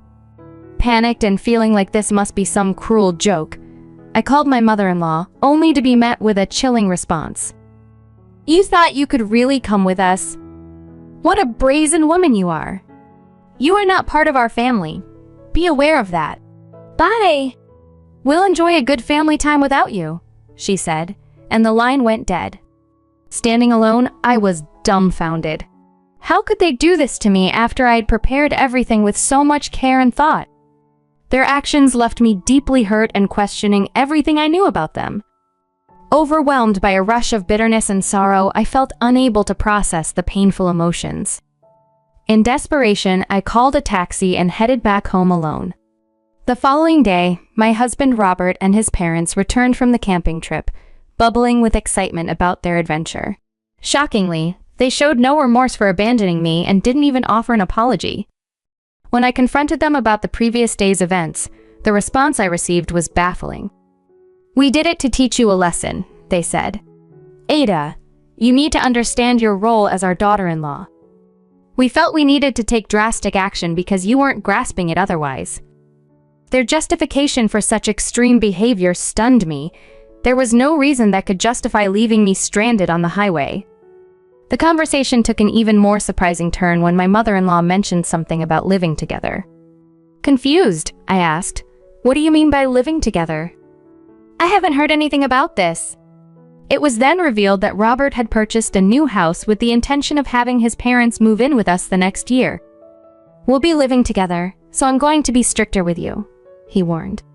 I was taken aback, having never been consulted about such a significant decision. Frustration mounted within me as they then nonchalantly instructed me to clean and return the RV to my father, as though nothing was amiss. They hadn't even refueled the RV or thanked my father for his generosity. Seeing the ERV littered with trash and unappreciated only intensified my disappointment in them. They were not only dismissive of me, but disrespectful towards my father's kindness as well. Determined to uphold my father's reputation, I meticulously cleaned the ERV, washed it, and filled the gas tank before returning it. When I arrived, my father greeted me with a broad smile, unaware of the ordeal. "How was the trip? Did you enjoy it?" he asked eagerly. The warmth in his voice contrasted sharply with the cold treatment from Robert and his parents. It was a poignant reminder that I was not considered part of their family in the true sense, a realization that hurt deeply. I couldn't bring myself to share the joy of the camping trip, so instead I confided in my father about the harsh reality, how I was abandoned at the highway interchange, how Robert's demeanor had drastically shifted, and his unilateral decision to have his parents move in with us without any discussion. Upon hearing my story, the joy on my father's face gave way to a look of intense anger. "This is unacceptable, Ada. Those people's idea of disciplining you is absurd. We can't just let this go," he fumed. My father then revealed that he had a plan, a way to make things right, and he also knew the perfect spot for a real camping experience. "Listen carefully," he said, his voice low and serious, yet with a hint of excitement about the secret plan he was about to share. I took his advice to heart and returned to my in-laws' home, where my husband and his parents were still animatedly discussing their recent trip. Spotting an opportunity, I approached them with a composed smile and spoke in a gentle tone. "There's a place even more beautiful than where we went yesterday, especially now with the autumn leaves. Why don't we try a proper camping experience? We can pitch tents, have a barbecue, and at night, the sky is absolutely filled with stars." "Really? Where is this place?" they asked, their interest piqued. "It's a special spot I'd rather keep secret." "Can I come too? To fulfill my role as your wife?" I asked, playing into their narrative. "That sounds like fun, and yes, you should definitely come along." They agreed eagerly. We planned the trip for the following weekend. As usual, they loaded me with all the preparations and continued their attempts to teach me discipline, but I was undeterred. I meticulously prepared, keeping my father's secret plan in mind. When the day of the trip arrived, I drove us in my father's RV to a remote campsite, which they found utterly mesmerizing. "It looks like our own private site," they remarked, visibly excited by the new setting. After setting everything up, they decided to go for a walk to enjoy the scenery. "We'll leave you to set up the tent, Allison," they said as they walked away, leaving me alone with the campsite. "Enjoy your walk," I replied, watching them disappear into the woods. About 25 minutes later, I received a frantic call from my husband. "Allison, we're lost. I can't find your dad's RV." "Don't worry. I'm on my way home with it. I calmly informed him, executing the first step of the plan my father and I had crafted. This was not just a journey back to safety, but also a step towards reclaiming my respect and setting boundaries in a relationship that had sorely tested them. Furious and repulsed by my husband's abrupt and demeaning manner, I continued to drive away. Although I was nearby, the thought of turning back to help them diminished with every passing second. Soon, my phone rang again. My husband's voice was different this time. He sounded confused and anxious. I can't set up the tent. It's starting to rain and my parents are getting angry. It's getting cold. What should I do? His voice trembled as he spoke. That was quick, I remarked dryly, feeling the irony of their sudden regret. Why don't you look up how to set up a tent on YouTube? Forgetting the tent, my husband blurted out in frustration. My father pulled it too hard and it ripped apart. Ada, you've had your fun. Now fix your attitude and come pick us up. I'm not coming, I responded firmly. If you walk for about an hour, you'll reach a broad road. If you're not going to camp, then come down here with your stuff.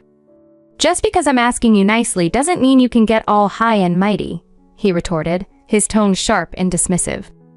It was clear then this was the true nature of the man I had married, and my feelings for him had completely cooled. All I could do was sigh in resignation. Screw this! I'm going to dump all this useless stuff. Just wait till we get home. Someone owns that place. It's private property. If you dump anything here, you'll be sued for illegal dumping. You know, there's a sign there that clearly states no littering, I warned him. I don't care, he said, his voice filled with defiance. It was evident he didn't believe I was serious about the drastic changes about to unfold. After a pause, I made my intentions clear. After our divorce, I'll be demanding compensation for the emotional distress from all the harassment you've done to me. What? The divorce? Is it serious? He stammered, finally realizing the gravity of the situation. Yes, I'm serious. Our conversation from the time I was left behind on the highway is recorded on my dad's RV's dash cam. You can't deny it. Not just that, I've also recorded the conversations when you were harassing me afterwards. He tried to plead, let's calm down. We don't have any savings because we've been paying our mortgage. If you leave, I won't have anyone to cook and clean for us. His plea revealed his dependency and selfish intentions, reinforcing my decision. The clarity of my next steps was sharp and uncompromising. This was not just about ending a marriage, but about reclaiming my dignity and self-respect. Overwhelmed with frustration and clarity, I told my husband, you should think before you speak. I'm not your servant. If you refuse the divorce, I'll take this to court, and it's going to become a major issue that everyone in the family will know about. Knowing how much he cared about others' opinions, he fell silent, even as I could hear his parents causing a commotion in the background. But none of that mattered to me anymore. After a brief attempt to salvage the conversation with a week, the call was abruptly cut off. Soon after, my in-laws bombarded me with calls, which I completely ignored. Eventually, the call stopped, likely because their phone batteries had died. My father's plan for a subtle revenge turned out to be a resounding success. On my way home, I picked up the divorce papers, filled them out, and left them on the kitchen table before heading to my childhood home, where my kind father lived.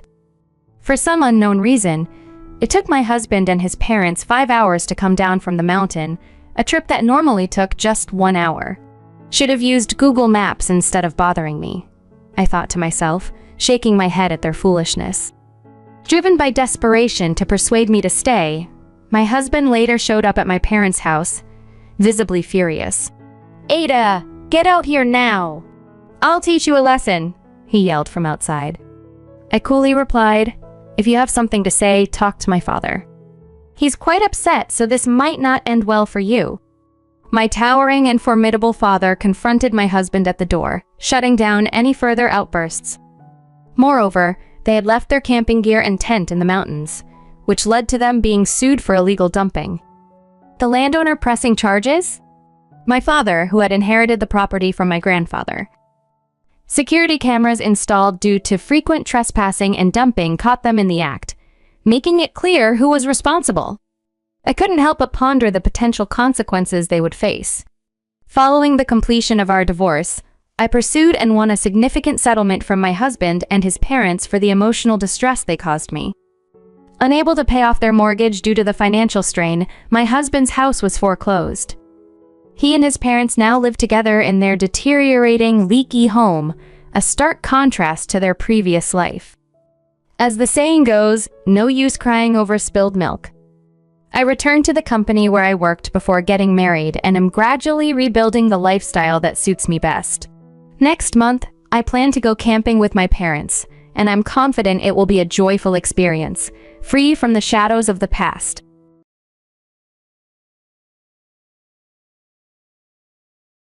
I was completely taken aback by the startling news that my friend Declan had sold the house I inherited from my father for $670,000. His announcement came in an oddly upbeat tone during a phone call from the hospital. To further my astonishment, he confidently shared his plans to travel with his mistress. The whole scenario seemed utterly bizarre and left me bewildered. I couldn't understand why Declan would dispose of a house that held such sentimental value and make such a drastic announcement. Adding to the shock, he revealed plans to leave his family behind, including his daughter, Kayla. His casual indifference about leaving Kayla, who he complained was becoming pretentious and bothersome, infuriated me.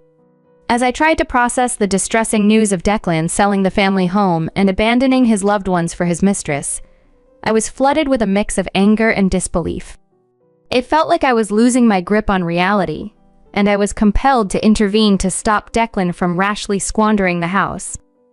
My name is Anaya, and I am a 34-6-year-old homemaker. Life with my husband, Declan, and our 7-year-old daughter, Kayla, has been anything but peaceful. Our marital discord has been intensifying, fueled by suspicions of Declan's infidelity for the past year. His behavior raised alarms. He started spending evenings at bars, returning home with a strange smell and buying expensive gifts that weren't for me. Despite my fears, I've been too scared to confront him about a potential affair and felt paralyzed, unable to take decisive action. Reflecting on our relationship, I remember the man I fell in love with a decade ago. Declan's kindness and sincerity initially captured my heart, and our marriage began blissfully. However, things started to deteriorate when Kayla was about a year old. Parenting became more demanding, and as a full-time homemaker, I missed having Declan's help with tasks like bathing and meal preparation. Over time, his behavior and frequent nights out began to change, leaving me puzzled about how our once joyful marriage had spiraled into this tumultuous situation. In the early days, Declan, perhaps aware of his responsibilities as a father, initially helped with childcare as I requested. But as it became a daily routine, he grew resentful and gradually withdrew from active parenting. He began to express that as a stay-at-home mom, I should manage the childcare responsibilities on my own. This shift in his attitude and behavior left me feeling isolated and bewildered about our relationship's future. After a long day at work, I often hear Declan complain, "What more do you expect from a tired man like me?" His words cut deep, leaving Kayla and me to face the evening alone while he retreats to the bedroom. Each night, as I navigate Kayla's tantrums and our routine by myself, Declan's biting remarks echo in my mind, adding to my sense of isolation. His detachment from interacting with Kayla is evident, even on his days off. When she asks him to play, he dismissively tells her, "Playing is your mom's job. I'm busy." It's clear he doesn't consider Kayla's feelings, quick to scold her and criticize my parenting whenever she becomes upset. In our living room, it's often just Kayla and me, finding solace in our little games and activities, while Declan pursues his passion for racing. I long for some time to myself, perhaps to dive into a book or watch a movie, but caring for Kayla around the clock leaves me with no room for personal hobbies. The unfairness of the situation weighs on me, yet I bite my tongue because we depend on Declan's income. Over the past 8 years, Declan's disinterest in parenting and his harsh language have become a disturbing pattern, so far removed from the caring and kind man I married. Despite the hardship, I know I must endure for Kayla's sake, relying on Declan's earnings to keep our household afloat. One day, while we were drawing together, Kayla complimented my artistic skills and suggested I could turn drawing into a job. Despite Declan's often scornful attitude, Kayla has grown into a bright, honest, and cheerful girl, quite the opposite of my more reserved personality.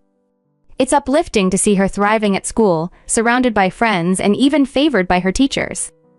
Her appreciation for my drawings fills me with pride and confidence, a reminder of her attentiveness and the value she sees in me. I am grateful for Kayla's positivity, which brings light to our otherwise challenging family dynamics. As long as she can find reasons to smile, I feel a surge of resilience, ready to face whatever comes our way. That night, as I reflected on our situation, I realized the strength Kayla gives me, even as our household struggles with familiar challenges. When Declan returned home late again, clearly inebriated, he collapsed in the living room. His drinking had intensified recently, which was increasingly worrying. As I wearily helped him out of his jacket, a piece of paper slipped from a pocket that usually held nothing more than keys. It was a motel receipt, tangible proof of the suspicions I had harbored but never confirmed. Trying to contain my inner turmoil, I quietly placed the receipt on a shelf and pondered how to confront him about this the next day.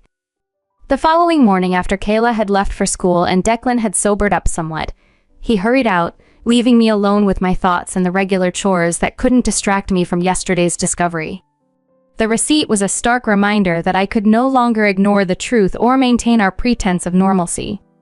I resolved to confront Declan, seeking an admission and, hopefully, an apology within the next few days. As I was lost in thought, my smartphone vibrated with a call from an unfamiliar number, stirring a sense of dread. The caller was from General Hospital, informing me that Declan had been admitted for emergency surgery due to severe kidney disease. The doctor explained that his condition was critical, and he might need a transplant. Despite our strained relationship and his betrayal, the news was a shock, and I didn't want to see him suffer. I assured the doctor I was all right as I absorbed the details of the surgery and the urgency of the situation. That evening, as I sat alone, my thoughts were consumed with hope for Declan's recovery. Over the next few weeks, as we awaited news of possible kidney donors, an unexpected revelation came to light. I was the best match for the transplant. This discovery added a new layer of complexity to our already tumultuous relationship, leaving me to wrestle with conflicting emotions about what to do next. Despite the complexities of our past relationship, I found myself in a unique position as the only compatible kidney donor for Declan. Our intertwined histories added a layer of complexity to an already delicate situation. Declan, an only child and the sole hope of his aging parents, was in dire need of a transplant. And, coincidentally, we shared the same blood type. Though my health was not perfect, it was good enough to qualify me as a donor, compelling me to consider the profound impact this could have on preserving his life. The weight of this decision was not lost on me. The opportunity to mend old wounds and possibly reconnect through this life-saving process loomed large. My reservations about the surgery were substantial, yet the thought of potentially saving Declan's life gradually overshadowed these doubts. Acknowledging the irreplaceable value of his life, I made the heartening yet tough decision to proceed as his donor. When I shared news of Declan's condition and our impending surgery with Kayla, she offered nothing but understanding and support, blessing me as I prepared for the hospital. Kayla stayed with my in-laws during my recovery. Despite their own health issues, they managed to provide her with care, which comforted me immensely during a stressful time. With everything in place, I underwent the kidney transplant surgery. To my relief, the procedure was quicker than expected. I spent about a week in the hospital, while Declan's recovery took slightly longer. Fortunately, the process was complication-free and both of our recoveries went smoothly. On the eve of my discharge, an unexpected phone call sent chills through me. As I answered, I braced myself for the news on the other end. When I picked up the phone, I was greeted by Declan's voice, the man who had just received my kidney. Expecting a simple thank you for the life-saving gift, I asked him how he was feeling post-surgery. But the conversation quickly veered off in an unexpected direction. Declan, sounding unusually upbeat, shocked me with the news that he had sold our family home for $670,000 and was planning to travel with his mistress. The news hit me like a thunderbolt. That house wasn't just any property. It was a cherished inheritance from my father, and Declan had sold it without any regard for its sentimental value. His casual mention of a mistress added insult to injury, deepening the sting of betrayal. Amidst my shock, I asked about our daughter Kayla's welfare, only to be met with Declan's cold indifference. He bluntly stated he didn't care about her and had plans to leave her behind. This revelation left me both enraged and utterly dismayed. The thought of him discarding his responsibilities to his own daughter and our home was unfathomable. As the call ended abruptly, I was left reeling, trying to process the whirlwind of emotions and the gravity of Declan's actions. The urgency to protect both the house and Kyla's future welled up within me, demanding immediate action. Confined to the hospital bed, my condition worsened as I grappled with the stress and disbelief. My extended hospital stay was spent in restless contemplation of how to counteract Declan's impulsive decisions. My first instinct was to reach out to Kayla. Without our home, we were unmoored, and above all, I needed to ensure her security. Dialing my in-laws' number, Kayla answered. My heart was heavy as I inquired about her well-being, and if she felt alone in this tumultuous time. I hesitantly shared the distressing news about the house. To my surprise, her response was calm and reassuring. She told me she had managed the situation, her tone confident and composed. Intrigued and somewhat relieved by her response, I listened intently, eager to understand how she had navigated this upheaval and what measures she had taken to secure her future and potentially salvage our home. Kayla told me that Dad had asked his mistress to handle the sale of our house. Despite the chaos this information brought, I couldn't help but feel a surge of pride in how maturely Kayla was handling the situation. She assured me that everything was under control and thanked me for my concern. Her calm demeanor brought me a sense of peace, although I remained curious about what was currently happening with Declan and his mistress. Trying to prioritize my health, I allowed myself to rest, and after 6 more days of recovery in the hospital, I was discharged. I went straight to my in-laws' house, where Kayla welcomed me with open arms, and my mother-in-law greeted me with a warm, gentle smile, happy for my return. However, the atmosphere was slightly shadowed by my father-in-law's somber expression. He apologized for Declan's behavior, which puzzled me. It was hard to reconcile the man Declan had become with the upbringing he had received from such decent parents. As we talked, my in-laws made it clear that they were not going to let Declan simply have his way with things. Feeling both intrigued and anxious, Kayla and I decided to go to our house. On our way, we stumbled upon a dramatic scene outside a real estate appraiser's office. There was Declan, looking unkempt in sweatpants with unruly hair, and a woman, presumably his mistress, arguing loudly. She was noticeably frustrated, wearing a short skirt and missing a heel, venting her anger about the house sale falling through and the lost chance to secure the $670,000. The public dispute attracted the attention of passersby as Declan stomped around angrily and his mistress screeched in irritation. Surprised, Kayla and I approached them for an explanation. When confronted, Declan and his mistress were visibly shocked, as if they hadn't expected us to appear. Declan hastily suggested that I must have interfered with the sale, though his accusation had no basis. Instinctively, I stepped in front of Kayla, shielding her as I faced their unwarranted accusations. The real estate appraiser, caught in the middle of the unfolding drama, was stunned to learn I was Declan's wife. The disruption of the house sale had obviously thrown a wrench into their plans.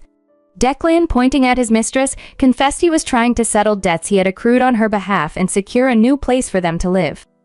As the reality of his intentions sank in, it felt like a blow. Declan had planned to sell our family home, a place filled with memories and inherited from my father, just to cover his expenditures for his mistress. This revelation added yet another layer of complexity to an already turbulent situation, and I realized the depth of the betrayal and the lengths I needed to go to protect our family's legacy and Kayla's future. I stood there, my heart pounding with disbelief and anger, as I processed the audacity of Declan's actions. The house wasn't just property. It was a precious inheritance from my father, a symbol of our family's legacy. The thought that Declan would try to sell it out from under Kayla and me to snatch away my most cherished asset filled me with fury. As I confronted Declan, he threw insults at me, showing a complete lack of decency or respect. I accused him of trying to sell my house without my consent, questioning whether he had even forged documents to push the sale through. The situation escalated when I revealed an unexpected twist. Declan had been disparaging the supposed buyers of the house, not realizing they were actually his own parents. This shocking information came to light thanks to Kayla, who had been in close communication with my in-laws. Enraged by their son's deceitful behavior, they had decided to step in, not just for my sake, but also for their beloved granddaughter, Kayla. With confidence, Kayla explained to Declan that her grandparents knew the deep significance the house held for me and were opposed to its hasty sale. In a clever move, they had posed as buyers, securing the house before anyone else could, effectively blocking the sale. Declan, caught in his own web of deceit, responded with a vulgar laugh and lashed out verbally at Kayla and her grandparents. However, Kayla stood strong, unshaken by his words. Amidst the heated argument, I pulled out a piece of paper from my bag and thrust it under Declan's nose, ready to confront him with concrete evidence. The unfolding drama was a stark display of complex family dynamics, and the lengths one would go to protect those they love. With the divorce papers in hand, I made a resolute declaration to Declan. I want a divorce. However, instead of recognizing the gravity of the situation, Declan merely snorted and scoffed, questioning my ability to survive without him. Unfazed by his arrogance, I was ready to dispel his misguided beliefs. Calmly, I informed him that his parents, recognizing their declining health, had decided to give me a portion of their assets, a gesture initially intended for Declan, but redirected at their insistence. This announcement of a lifetime gift from his own parents left Declan and his mistress completely bewildered. I continued, explaining the full extent of the situation and the support I had behind me. This move was about securing a future for Kayla and myself, showing Declan that his deceptions and betrayals had finally caught up with him. After donating a life-saving organ to Declan, it became clear that his parents viewed me, the mother of their beloved granddaughter Kayla, as more deserving of their support than a son who showed no gratitude for such a sacrifice. When they offered me a substantial gift from their assets, I accepted, grateful for their acknowledgement and generosity. This decision left Declan visibly shaken and enraged. Declan, upset by his parents' choice, labeled the decision as unfair and threatened legal action. I calmly pointed out that his financial recklessness was the reason his parents had made such a choice. I doubted aloud whether he even had the means to afford a legal battle considering his history of poor financial decisions. As I confronted him further, I made it clear that I would relentlessly pursue every penny owed for emotional distress and child support. My firm stance was a stern warning. I would go to any lengths necessary to ensure he fulfilled his obligations. Despite his sudden pleas for forgiveness, the time for remorse had passed.